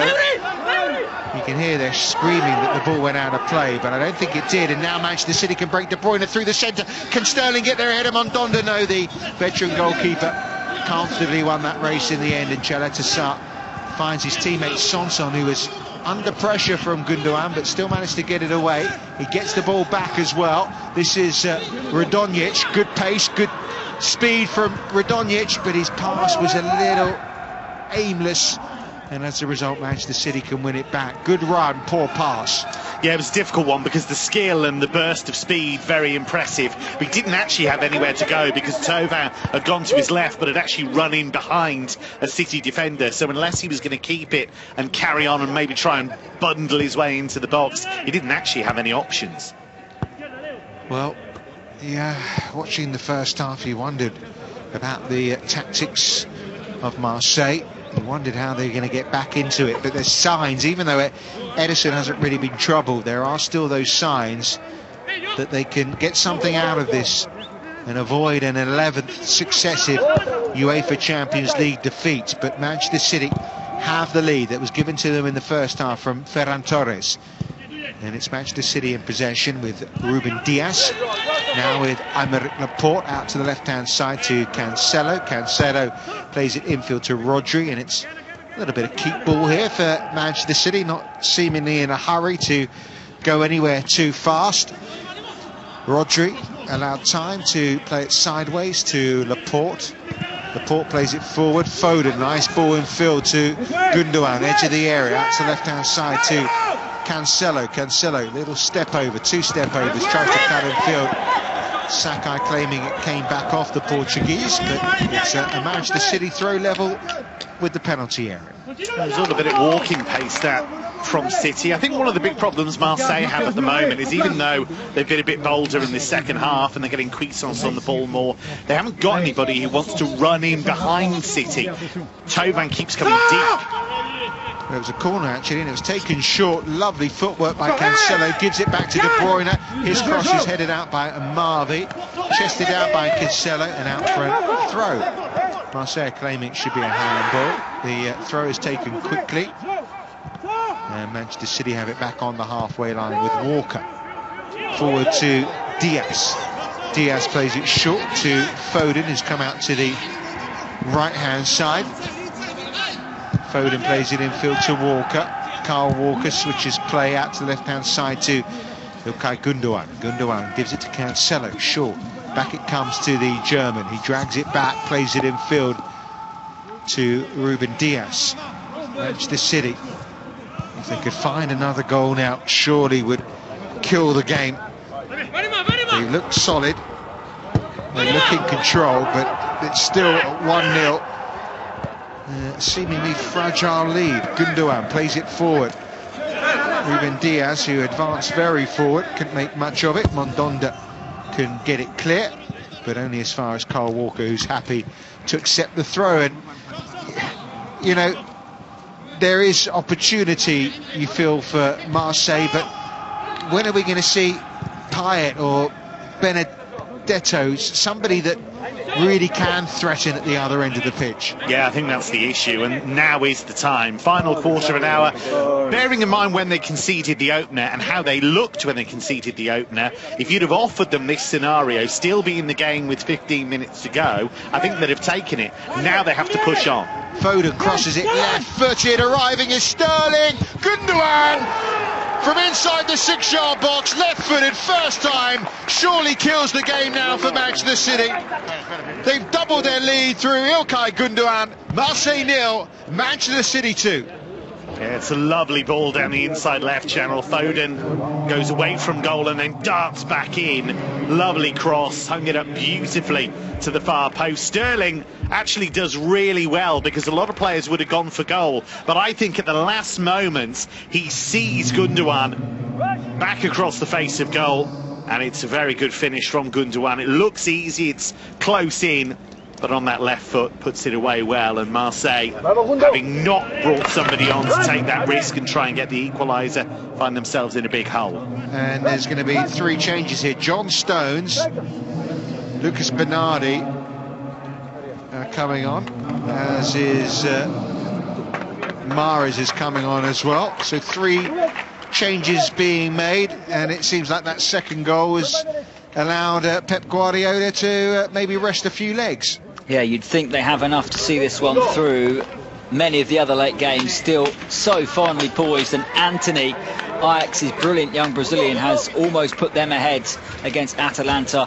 Lovely shot with his left foot, and Sportiello made a fine save down to his right-hand side. So the latest scores, it's 2-2 between Atalanta and Ajax. Liverpool lead Midtjylland by 1-0 in the same group. Elsewhere, it's 2-2 between Atletico and Salzburg. Porto still lead Olympiacos by 1-0. As you've been hearing from Rob Daly, Borussia Mönchengladbach remain in charge against Real Madrid, and earlier Lokomotiv Moscow narrowly lost to Bayern by 2-1, and it finished 0-0 between Shakhtar and Inter. It's taken 78 minutes, Richard Kaufman, but we have now seen Dimitri Payet. Yeah, you just feel it's probably going to be too little too late, but ball through the centre to towards Payet, which is easily cut out. And, well, they made 3 changes, Manchester City. Just the 1 change, and 2 changes for the home team, because Benedetto's come on as well. But I said it needed really to happen at 1-0. It's hard to see Marseille scoring twice, Kevin. Yeah, it is, and we were just talking, weren't we, about this is the time to make the subs if you're going to make them, but it was just a few seconds too late. They did well to stay in the game. They've had some bright moments, but that inability really to run beyond City, to stretch them in the City half, has cost them dearly in the end. And it's all very well staying in a game, and they have been a bit more positive, but in the end City have so much quality, and it all starts, that second goal from Foden. His movement is so clever. Yes, excellent play from Foden, good header back from Sterling, and put in by Gundogan. And that was Gundogan's last touch of the game, and because he went off, so did Laporte and Ferran Torres. Tovan making way for Payet, and remember Benedetto is on as well. The throw is not yet been taken by Kyle Walker, has now to Riyad Mahrez, back to the Algerian, who runs into a little bit of a white wall. Benedetto holds it up, but he can't control it. Manchester City have it back with Rodri, now with Diaz, and here's Bernardi, plays it short to the Argentine. Now Cancelo. And Manchester City, 2 goals to the good, firmly in control of proceedings. And well, they scored early, they've scored late, and it's been a very effective performance from them so far. Benedetto looking to find Payet, but the Argentine can't find the Frenchman, and Manchester City have possession back again. We're in the 80th minute at the Stade Velodrome in the south of France. Marseille 0, Manchester City 2, and Manchester City happy just to pass it around the back, keep possession, frustrate the opposition. They are the team very much in the ascendancy. They are the team very much in control, not just of this match, but the group overall, having beaten Porto by 3 goals to 1. They got a double header against Olympiacos coming up next. Marseille, of course, against Porto. Rodri holds it up neatly, and it remains 2-0, and hard to see Marseille getting back into this from here. Yeah, we'll never know what would have happened if Dimitri Payet had started. I can only assume that Andre Villas-Boas felt that playing Payet and Tovan in the same team would have been too much of a risk, bearing in mind that he clearly wanted to contain City in the opening exchanges, but it would have been nice to find out. Riyad Mahrez down the right-hand side. There's a lovely run by De Bruyne, and Sterling can't miss from there. And Manchester City have 3 goals to go with the 3 points that are surely going back to Manchester with them.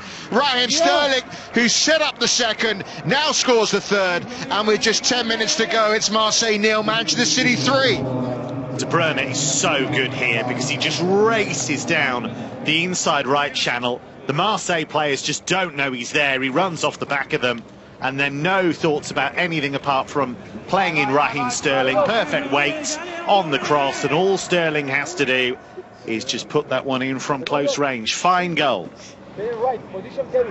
Indeed it is. Excellent goal for Manchester City, and well, they were so dominant in the first half, could only find the 1 goal.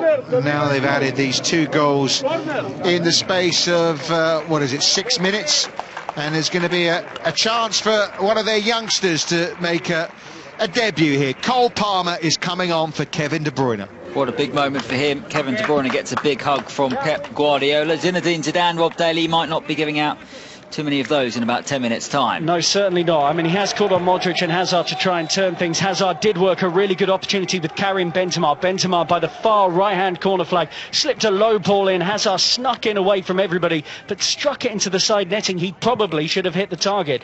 Gladbach are really playing on the counter now, so they've switched 3 of their front 4 as Embolo, Wolf and Herrmann have come in for fresh legs in attack. Still Gladbach 2, Real Madrid 0. We have 7 minutes of the 90 to go as Borussia look for a famous win in Europe. Yeah, that really would be one of the scorelines of tonight. Latest scores: Atletico 2, Salzburg 2, Gladbach 2, Real Madrid 0, as you've heard. Porto 1, Olympiacos 0. Marseille 0, Manchester City 3, our commentary match. Atalanta 2, Ajax 2. Liverpool 1, Midtjylland 0. And it's a case now, really, Kevin Hatchard, of just how many Man City might want to score, how much they want to commit in the final, 8 minutes. Yeah, they've moved through the gears very impressively in the last few minutes, but Marseille deserve credit for hanging in there. But they might just wonder, if they'd been a bit bolder from the get-go, could they have caused City a few more problems. But De Bruyne for the third goal and Foden for the second, absolutely outstanding. Really great movement and lovely technique on the crosses as well. Well, they're trying to make a foray forward here, Marseille, but it's all going to be forlorn. Sanson actually is just trying to find Payet out on the right-hand side, but it's gone behind Dimitri Payet and out for a Manchester City throw. Just to confirm that last change, Cole Palmer coming on for Kevin De Bruyne, whose last touch was to set up Raheem Sterling for goal number 3. Palmer has played in the League Cup, played against Burnley in September, but the England under-17 international making his European debut, and he's on the ball right now, left-hand side. Palmer to the edge of the penalty area. Palmer, well, not much of a cross, not much of a shot, and it's gone out for, is that, no, the flag is up for offside. Indeed he is. Lovely first touch though. It was indeed. It was indeed, and there's going to be another change here. Pat Gay's coming on to for the last throws of this game as well. And he'll replace Michael Cuisance for, what is it, just over 5 minutes plus stoppage time. Marseille 0, Manchester City 3. And Marseille on the attack with Sanson. Here is Gay on the ball straight away. Played in the first game, of course, for Kamara, who was suspended. But they lost late on there, right on the stroke of 90 minutes, conceding to Olympiacos. This one has, well, the writing was on the wall early on, wasn't it? But with 5 minutes to go, remains 3-0, and Payet can't keep that in play. There has been another goal in this section, Kevin Hatchard. Yes, and Porto appear to have wrapped up the points. It is Porto 2, Olympiacos 0, and it's Sergio Oliveira who's got it. Moussa Marega breaking down the inside right channel. A lovely cross to the far post, and Sergio Oliveira determined to get there, and a bullet header, 2-0. There are a few fans inside the Dragão, and they celebrated that big time. Of course, they lost against Man City 6 days ago, Porto, as Olympiacos were beating Marseille, and this leaves the section very nicely poised behind Manchester City, who, as things stand, are cruising on to 6 points out of 6. But Porto back to winning ways. Goals as they go in here on Matchday Live. It's still 2-2 between Atleti and Salzburg. It is still 1-0 to Liverpool against Midtjylland. It is still 2-2 between Ajax and Atalanta in a game which both teams are attacking, and Atleti have just scored. Diego Simeone's dancing down the touchline again. This has toed and froed all night long, this match. Salzburg were down, then they were 2-1 up, and now they're 3-2 down. I think it might be João Felix and Thomas Lemar who are celebrating, as João Felix, by the looks of things, has scored from a right-wing corner. It missed everybody, came through, and in the end, João Felix with a very, very good finish. Right foot, back of the net. Atleti 3, Salzburg 2. Foden switches play. Cole is offside again, so it's a free kick to Marseille, just inside their own penalty area. We have just over 3 minutes to go. Manchester City in cruise control. Game on in Germany, Rob Daly. Yeah, it's going to get very nervy now, because Karim Benzema, with 3.5 minutes to go, has hooked in a brilliant goal. It was a deep cross from Vasquez. It looked like a poor cross, but Casemiro somehow headed the ball in from the byline back to Benzema, who had to do sort of half an overhead kick to scoop it into the net. So it's Gladbach 2, Real Madrid 1. Madrid have had lots of the ball but not played well. Can they rally into the closing stages here? 2 to go. Gladbach 2, Real Madrid 1. Grandstand finish there, and we'll be back with Rob if anything happens. Liverpool have brought on their front three, and one of them, Roberto Firmino, has just blazed over from the penalty spot. It wasn't a spot kick, but he was found from a right wing cross, and he really should have scored. but he put it over the bar. They remain 1-0 up. It's a bit of a training ground exercise in truth for Manchester City, who won't mind it at all given their Premier League troubles in the Champions League. They can't stop scoring and they can't stop winning, Kevin Hatchard. Yeah, they've been dominant tonight, certainly in the first half. I think there'll be elements that Pep Guardiola's not that happy with. The pace of play at times, the way that Marseille were able to get back into the game in the early part of this second half. To Rob Daly, because Gladbach have a free kick in a great position. They certainly do, Chris. It was a wonderful counter-attack that from Borussia Mönchengladbach. That's how they've played the second half. Patrick Herrmann charging for the area. Casemiro came back and just clattered into him. They tried to work a chance. Referee tried to play the advantage, but blew for the free kick. It was the right call, and it's a yellow card as well for Casemiro. Gladbach are now in disputes with the referee over the fact that Real Madrid's ball is not far enough in their opinion, but Benzema is now stepping back. We are just creeping into the 90th minute of the game here. The free kick slightly right of centre, probably 25 metres out. Hoffmann is over it, but so is Bensebaini, who skies it into the Nord curve behind the goal that is occupied by Thibaut Courtois. So the 90th minute here, Chris. Borussia Mönchengladbach 2, Real Madrid 1. Brilliant finale. Brilliant entertainment. Meanwhile, Midtjylland have almost secured themselves a famous point at Anfield, because one of their best players has just been through on goal, Anders Dreyer. He lifted it over Alisson. He clips the outside of the post and hits the side netting. What a chance to make it 1-1 for the Danish champions. Would have been their first ever Champions League point at the home of one of the most storied clubs in the competition. Back to Marseille now, who are already looking a beaten team. Richard Kaufmann against Manchester City. They are. It's with Palmer, left-hand side, gets the 1-2, but can't get there ahead of Gay as he tried to pick up the pass from Cancelo. He's been involved quite a lot, the 18-year-old, trying to make his mark in Europe. Not yet played in the English Premier League. Cancelo plays it forward, and Sterling might turn on this. Just couldn't get there ahead of Baleri. Defended well there, the Argentine. Manchester City almost win it back. We have got 9 seconds of the 90 minutes remaining, so it's just a question now of how much stoppage time as Payet picks up the ball. The referee looks at his watch, and we are told there is going to be 3 minutes of stoppage time, and we are into that already. Goals from Ferran Torres, from Ilkay Gundogan and Raheem Sterling, who've given Man City this 3-goal lead. I just mentioned that Midtjylland had a golden chance to equalise at Anfield. They've now conceded a penalty.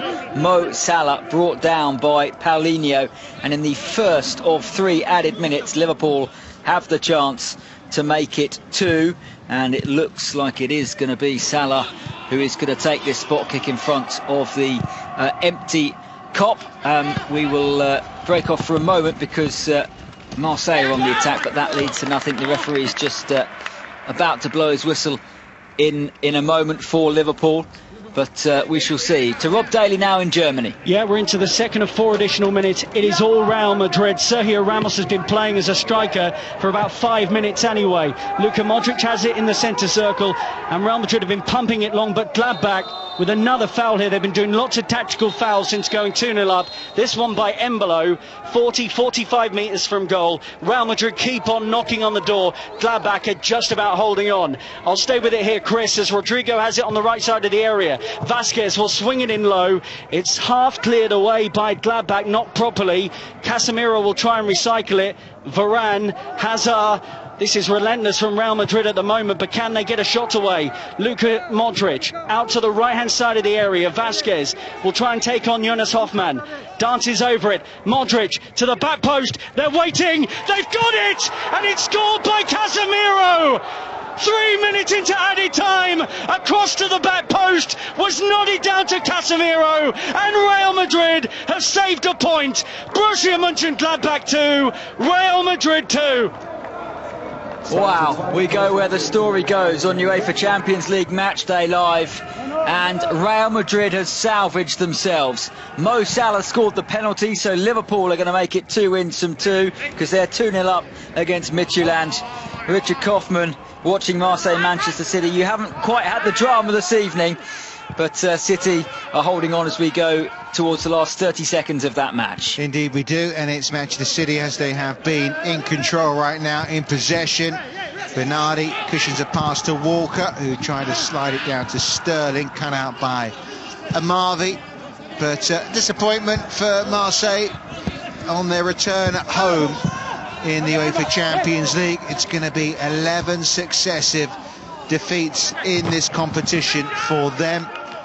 And Manchester City are going to stay unbeaten in the group stages for 13 games in succession. It's a question now of waiting for the referee to blow his whistle. There it is, done and dusted a long time ago. Marseille 0, Manchester City 3. Straight to Germany. Surely we can't have a fifth goal, Rob Daly. We might, you know, because Gladbach are breaking over the halfway line into the final seconds, but Patrick Herrmann's ball is poor. They were nearly in. Oh, but Real Madrid have given it away. Jonas Hoffmann inside the area. Madrid getting bodies back. Valverde intercepts it. A pass on the centre spot.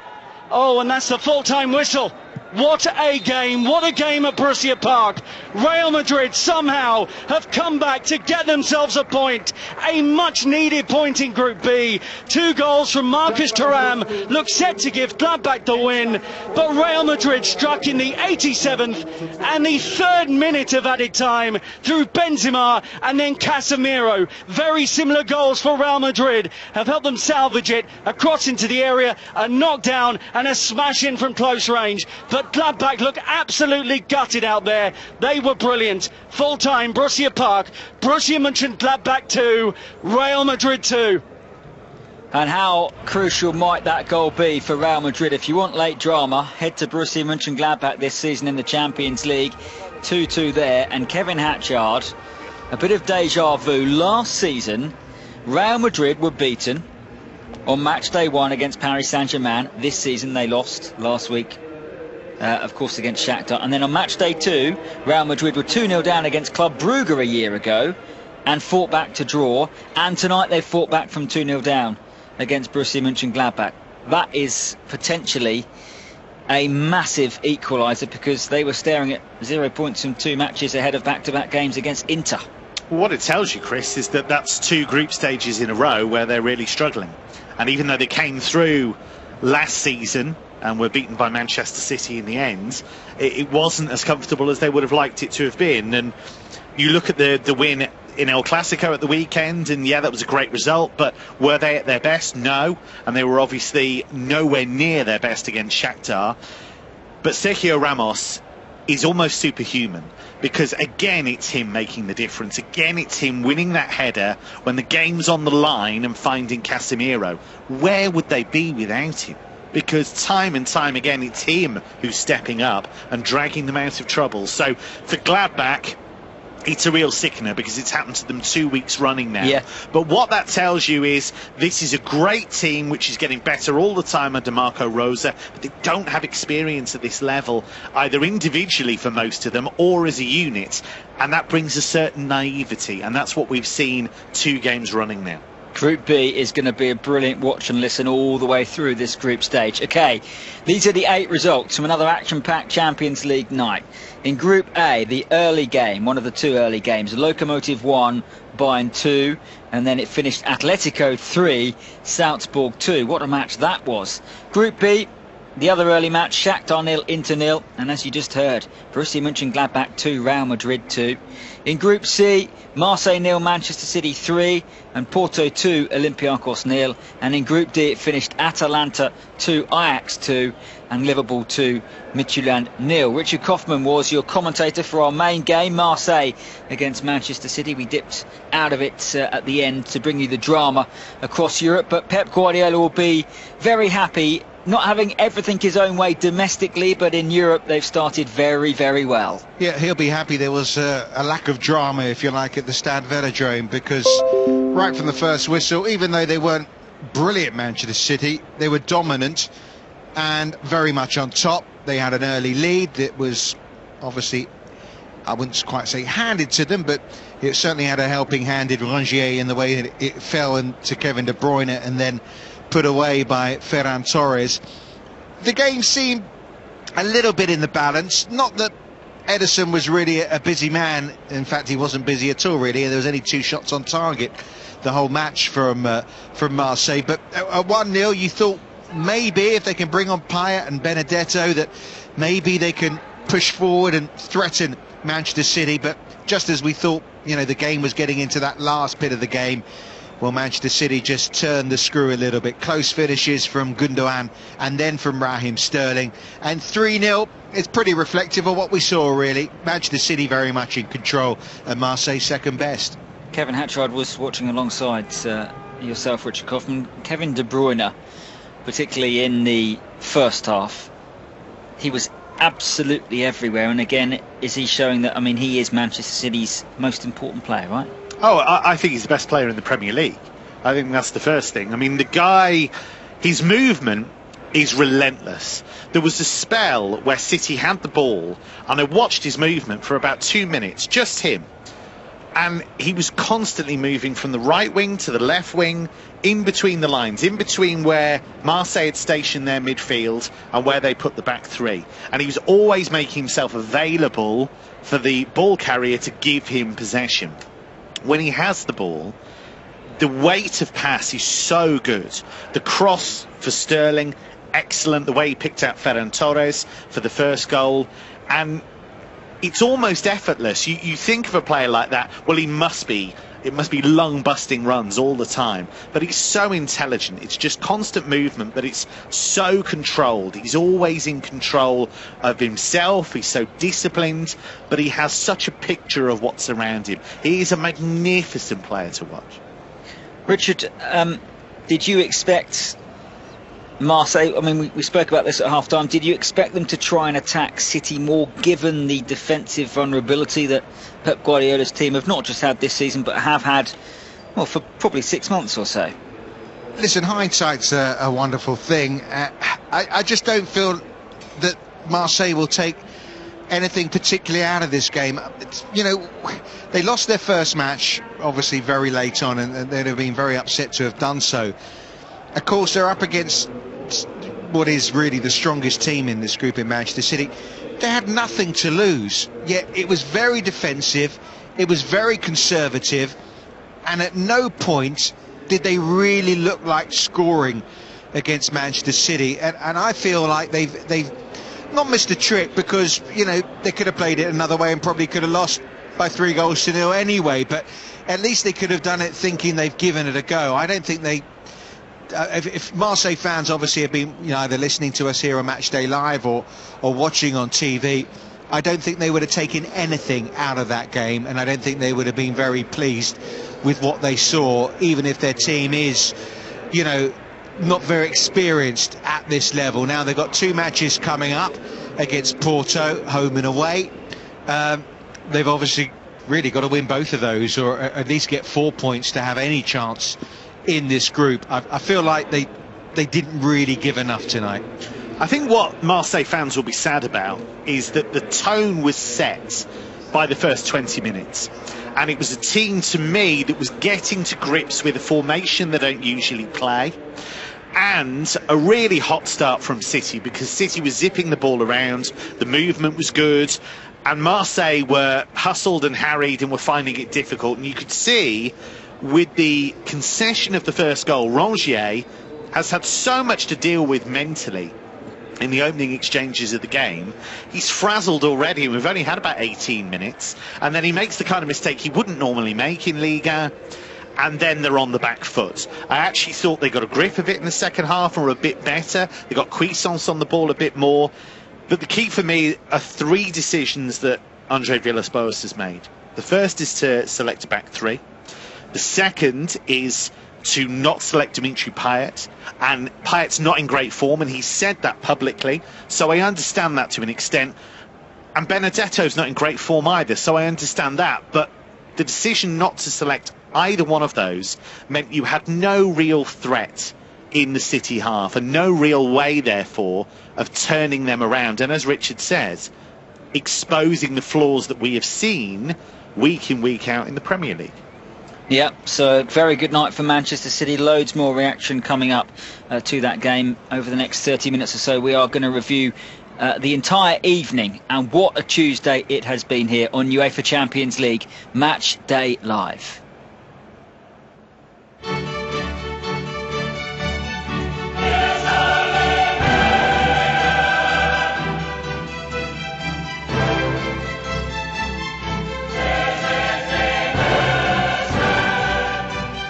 Real Madrid saved themselves at the death in a stunning Champions League match in Germany. Modric to the back post, they're waiting, they've got it, and it's scored by Casemiro!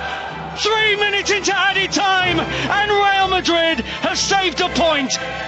Manchester City make it 2 wins from 2 as they march past Marseille. It's a lovely run by De Bruyne, and Sterling can't miss from there. And Manchester City have 3 goals to go with the 3 points that are surely going back to Manchester with them. And reigning champions Bayern survive a scare to stay on track against Lokomotiv. It's Kimmich, end of the area, good strike! It's a brilliant goal by Joshua Kimmich. Bayern München have regained the lead. There was also a stunning Atletico comeback, a great win for Porto, and Liverpool are 10,000 not out, will reveal all.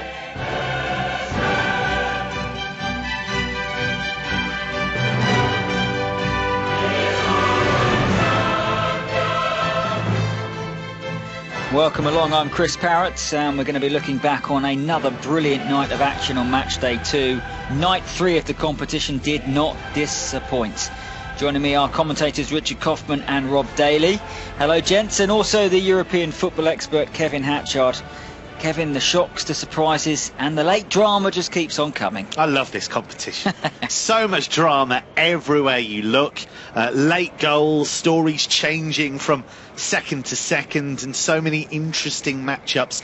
And what we're seeing already, Chris, a chaotic start to the season in domestic football. Some of that chaos, delightfully, is seeping into the Champions League. Yes, long may it continue. We've got a tradition on the show, 3-word match reports, and Rob Daly, you're going to start here because you were watching what was supposed to be our second late game, Borussia Mönchengladbach against Real Madrid. It became the story of the night. Almost impossible to sum it up in 3 words, but I've got to ask you. Well, I'm just thinking from the point of view that you're sort of running a tabloid newspaper really for this one. I'm going for Casemiro, the hero. You know, on another night you would be talking about one of the most famous European wins in Gladbach's recent history, but instead we're left talking about the fact that Casemiro helped drive Real Madrid to those 2 goals late on, the header back for the Benzema goal on 87 minutes, the fact he scored the second himself in the 93rd. Absolutely incredible, and I can't wait to get into it further. Yeah, we will do very shortly. So Rob went for a rhyme. Richard Kaufman, you were watching Marseille against Manchester City. For us, your 3 words, please. City miles ahead.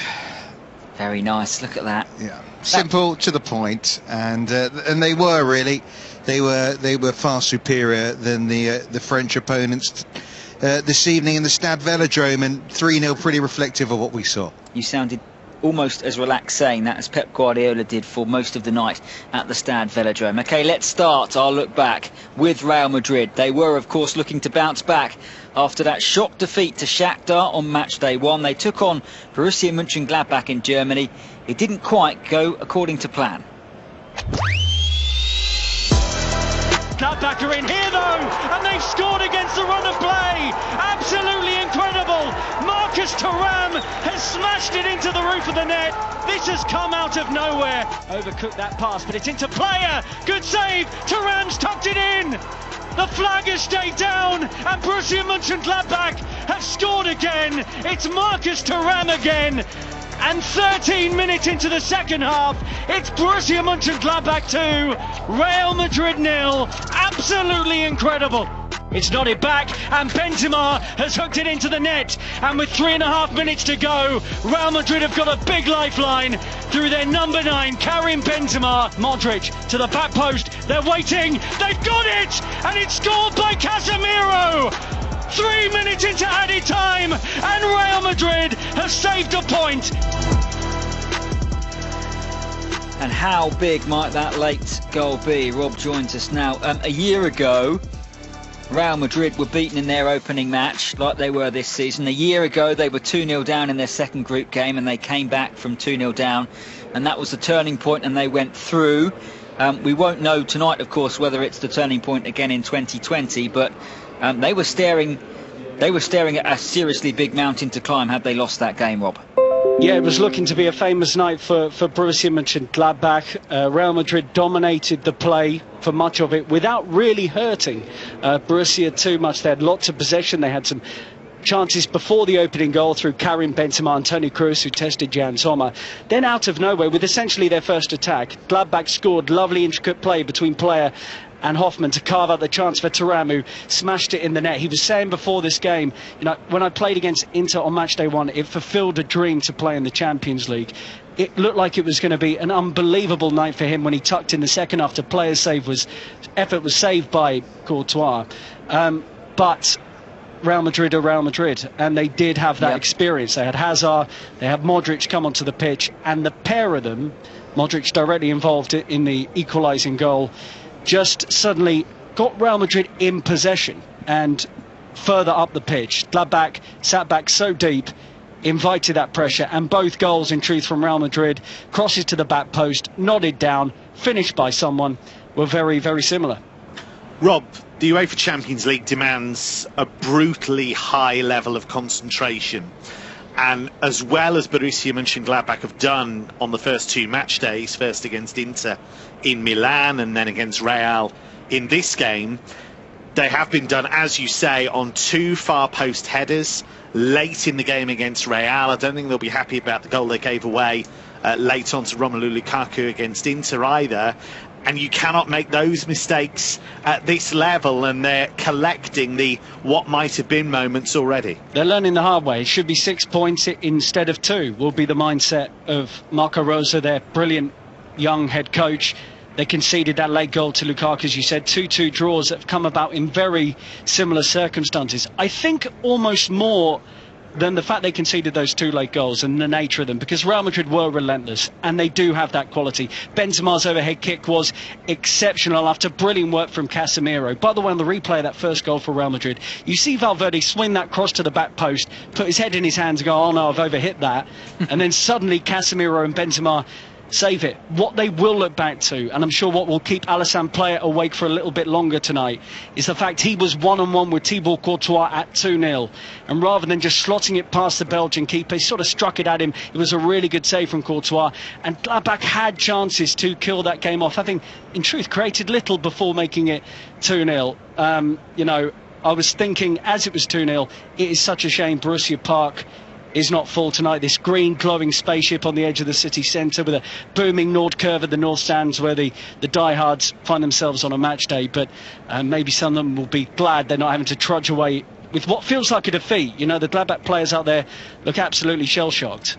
Yeah, you just hope they can pick themselves up now. Back-to-back games coming up against Shakhtar. For Real Madrid, back-to-back games coming up against Inter. It was something that you touched upon in the build-up to the game, Rob, that, you know, lots been made about Real Madrid needing to maybe move on from the old guard who led them to 3 straight Champions Leagues. But you said correctly at the weekend in El Clasico, it was those old heads that got them through it. And actually tonight, it's that same experience which has bailed them out again. Well, just look at these appearance numbers. I mean, Ramos made, you know, he was playing as a striker in the closing stages. 125th Champions League appearance tonight. For Casemiro, who got an assist and a goal, 62nd. For Modric, 84th. For Karim Benzema, his 122nd appearance in the competition tonight and his 66th goal. You don't throw away that experience, and Zinedine Zidane knows that. Also encouraging for Real Madrid tonight, the return of Eden Hazard. He hasn't played yet this season until tonight because of an injury, and he did ask new questions that Vinicius was struggling to do into the closing stages. Some lovely little touches working with Luka Modric. And yes, while Luka Modric might not be a necessary starter for Real Madrid anymore, he still has an incredible amount to offer for a team that are looking once again to compete for the La Liga title, and again now bottom of the group, 1 point from 2 games, trying to get themselves further into the Champions League. Rob, much more from you later. You mentioned Benzema's appearances. Tonight he scored in his 16th Champions League campaign. That brings him level with Leo Messi And Ryan Giggs, we are talking about one of the greatest goal scorers in this competition's history. So that was one of the late games. What a draw. The early game was also a stalemate. It finished Shakhtar 0, Inter 0. Inter by far the best team in the first half, and Nicolo Barella hit the bar, and then Romelu Lukaku thumped the woodwork with a free kick. Second half never really took off in Kiev, and it finished goalless there, and it means that Group B, after a third of the group stage already, is like this. Shakhtar, top of the tree on 4 points. Borussia Mönchengladbach and Inter behind them on 2 apiece, with Real Madrid bottom of the section still on 1. And Kevin Hatchard, I've mentioned it, and I'll mention it again, Real Madrid against Inter. Home and away.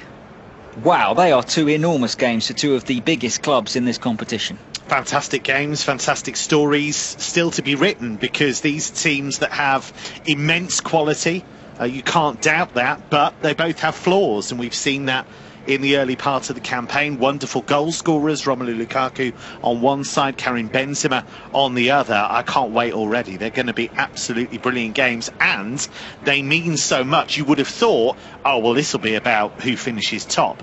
No, this will be about, do you go through or not? Yeah, the first of those is next Tuesday at the Estadio Alfredo Di Stefano in Madrid, and it is one of our commentary matches here on UEFA Champions League Match Day Live. Okay, to Group C now, and to the Stade Velodrome, where Marseille took on Pep Guardiola and Manchester City.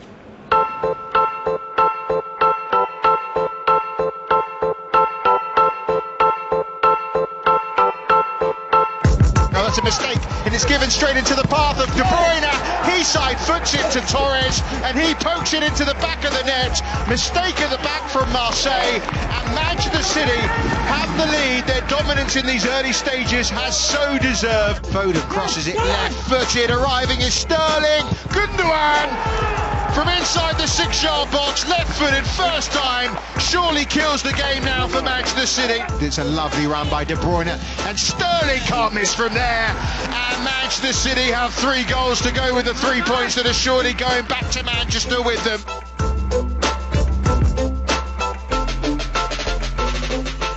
Manchester City comfortably make it 2 wins from 2. Richard Kaufman was your commentator, and he joins us now.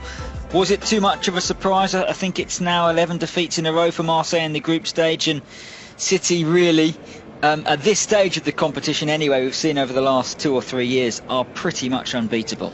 Yeah, they are, and they very much deserve what they got tonight, which is a commanding victory, 3-0. Just exactly what Pep Guardiola would have wanted. No Sergio Aguero, no Gabriel Jesus, but with no problem really. Ilkay Gundogan and Ferran Torres have now scored in both of the group stage matches, in which they've scored 6 goals and only conceded 1. And well, there may seem a little fragility about them when it comes to the English Premier League. At the moment, when it comes to the UEFA Champions League, they're looking very rock solid. They've won their opening 2 matches in the group stage for the 3rd time in the last 4 seasons. Kevin Hartrod, you were watching the game alongside Richmond. Will Andre Villas-Boas think that perhaps he could have attacked City more, or perhaps he could have picked a different team? I think he might wonder if picking the back 3 was the best thing to do. He's clearly made a decision that if we play 3 centre-backs, if we get the wing-backs to tuck in and make it more difficult, have an extra midfielder in there, don't get outnumbered, make it tough for City, then we can maybe ease ourselves into the game. What actually happened was, having played back 4 so often, his players then looked jittery. They looked a bit out of sorts because they're not used to playing that system. City played very, very well in those opening exchanges, in the sense that they moved the ball quickly, the movement was sharp and clever, and Marseille was so frazzled in the first 20 minutes that they were forced into errors, and that's where Valentin Rongier makes the mistake, giving the ball straight to Kevin De Bruyne. Nobody should ever do that. And De Bruyne, as we've come to expect, sets up Ferran Torres.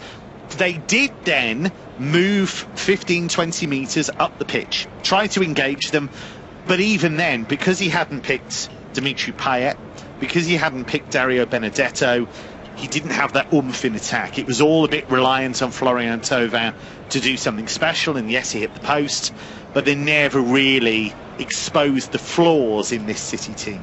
Second straight defeat for Marseille on their return to Europe's top table after an absence of 7 years.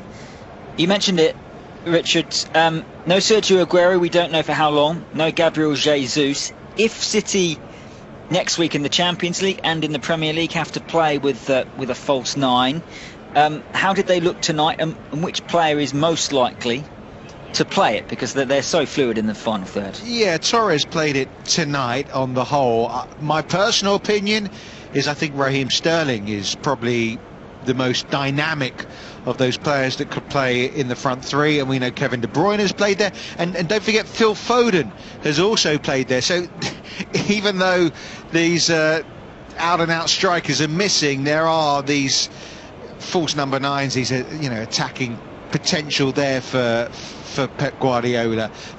They've got a lot of riches at their disposal. They've got a very good deep squad. Yes, it has been tested. Yes, games are coming thick and fast, because they, remember, started the Premier League season 9 days later than most of the other teams, because they'd only just finished their UEFA Champions League campaign. They were giving those extra days.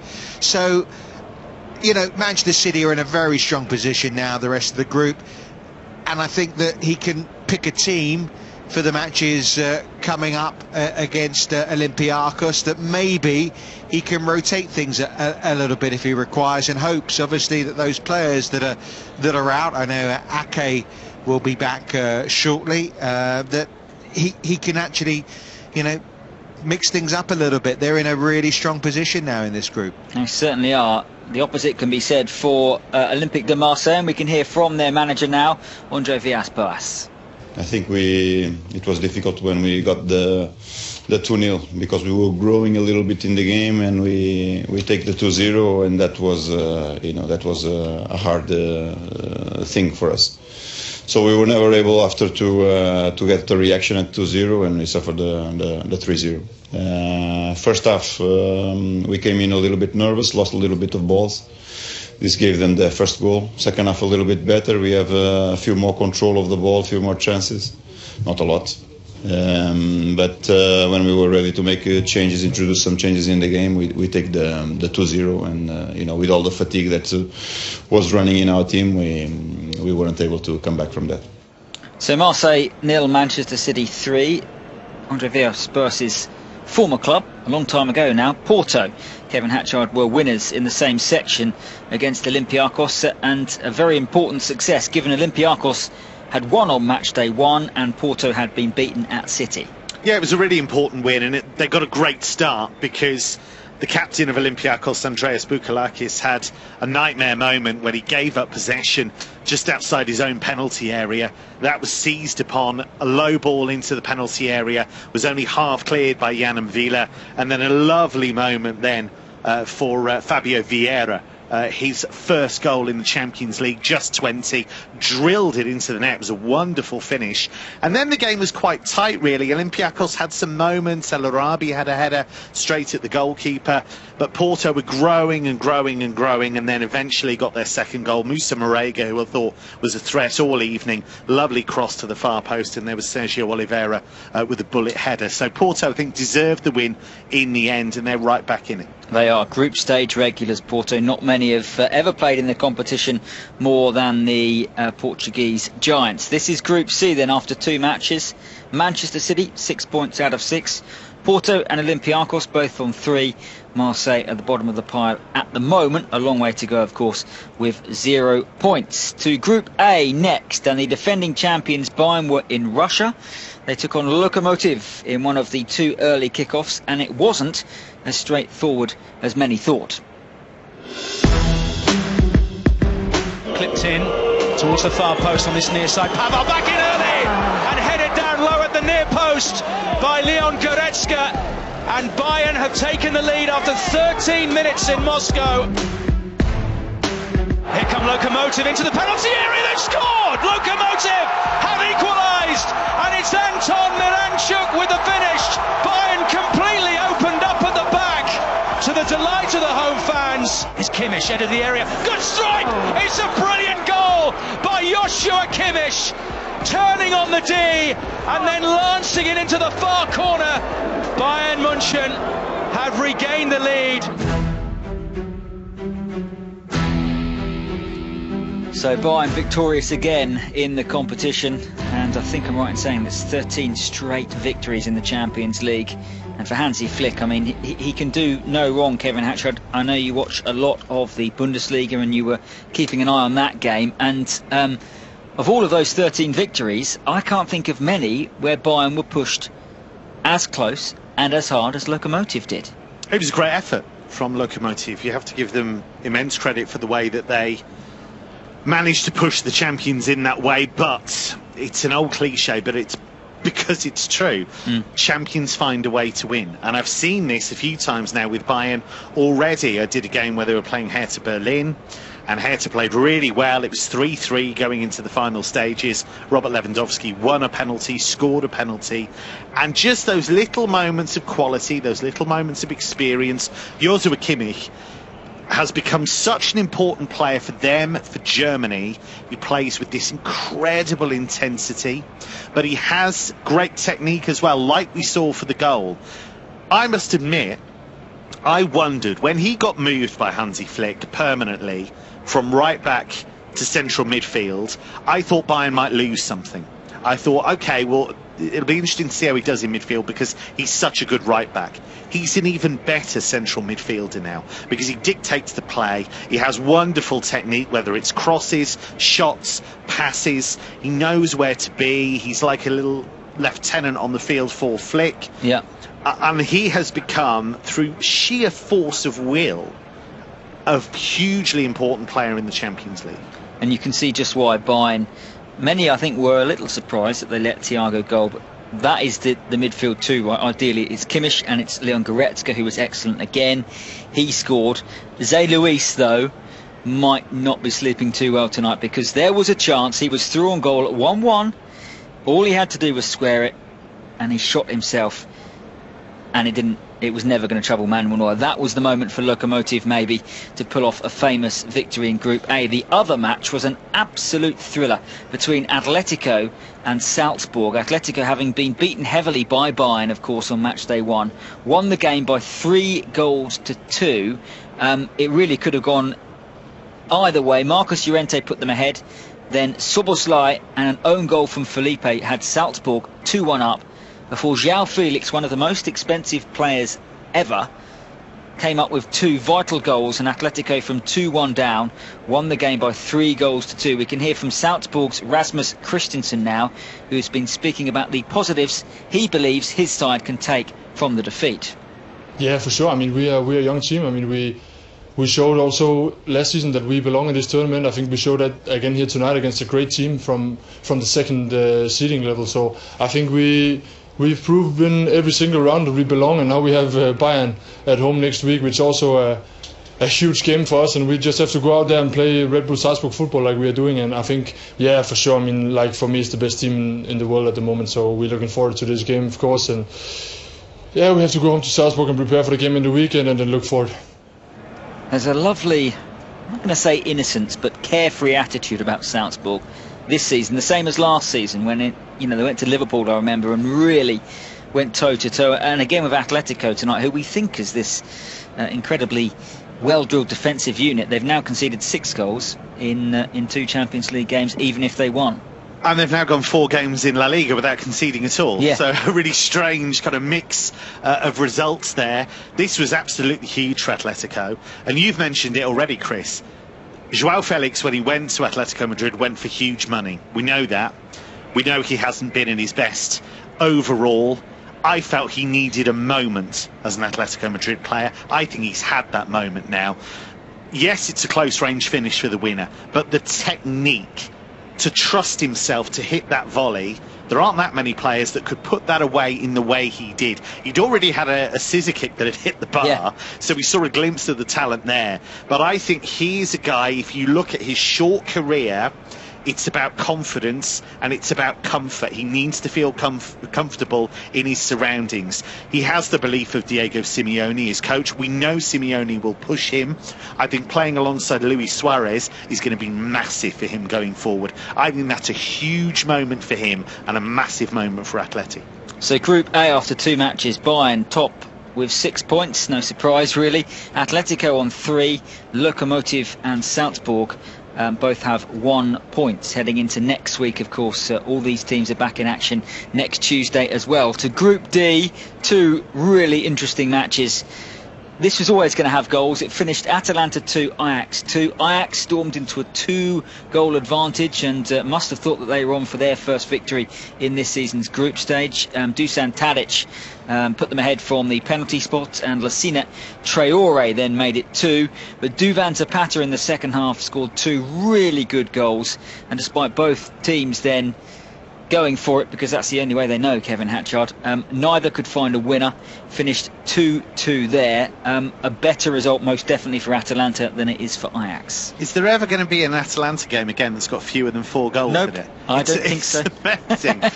You have to give them massive credit, actually, because they've been smacked a couple of times recently in Serie A. Napoli wiped the floor with them, and then they lost at home to Sampdoria. And Gianpiero Gasperini, who we rightly praised and, you know, shout from the rooftops about how good he is, even he admitted, look, I made too many changes. And I think we forget sometimes this is a club that in some ways shouldn't be at this level. They are so far above their own expectations. It's terrific to see them competing in this way. Ajax, I think, will be a bit sore about this because this was a big opportunity for them and they let it slip. Yeah, of course, the other big team in this section is Liverpool, who were 2-0 winners against Midtjylland. Diego Jota's first Champions League goal put them ahead, and Mo Salah, with a very late penalty, made it 2. Midtjylland had a big chance at 1-0, couldn't take it, but they did lose Fabinho, Liverpool, to injury, and with Virgil van Dijk already out, that could be another blow for Jurgen Klopp's team. Jota's goal, by the way, was Liverpool's 10,000th in their very storied history, and it came 128 years after their first, which was scored in the 1800s. So a great moment for that football club, and we can hear from the goal scorer now. He's delighted that Liverpool have won, but also that they didn't concede. It was really important for us to get that clean sheet. It is not happening a lot, and we need that because we are closer to win if we don't suffer. So in relation to Fabinho, I hope everything is fine because we need them, and we need everyone because it's a busy schedule. We always want to win every game that we are involved, and of course we're 2-2, so we just want to keep on going and do our job. Okay, so Group D looks like this. Liverpool 6 points, followed by Atalanta 4 points, Ajax on 1, and Midtjylland, the debutants from Denmark, on 0 points. Well, what an evening it was, Kevin Hatchard. Could I ask you for a man of the match, please, from any of the 8 games? João Felix, because a huge moment for him, great technique, vital goals with the game on the line. I think he's a superstar in the making. Rob Daly was watching a great game between Gladbach and Real Madrid. Who would you give it to? Well, I was going to give it to Marcus Thuram, who said tonight that after scoring 2 goals in the Champions League against Real Madrid, he'd have preferred to have taken the 3 points. But given Casemiro's effort to keep the ball in for the Benzema goal and then be there in the right place at the right time to level, it has to go to Real Madrid's defensive midfielder, Casemiro.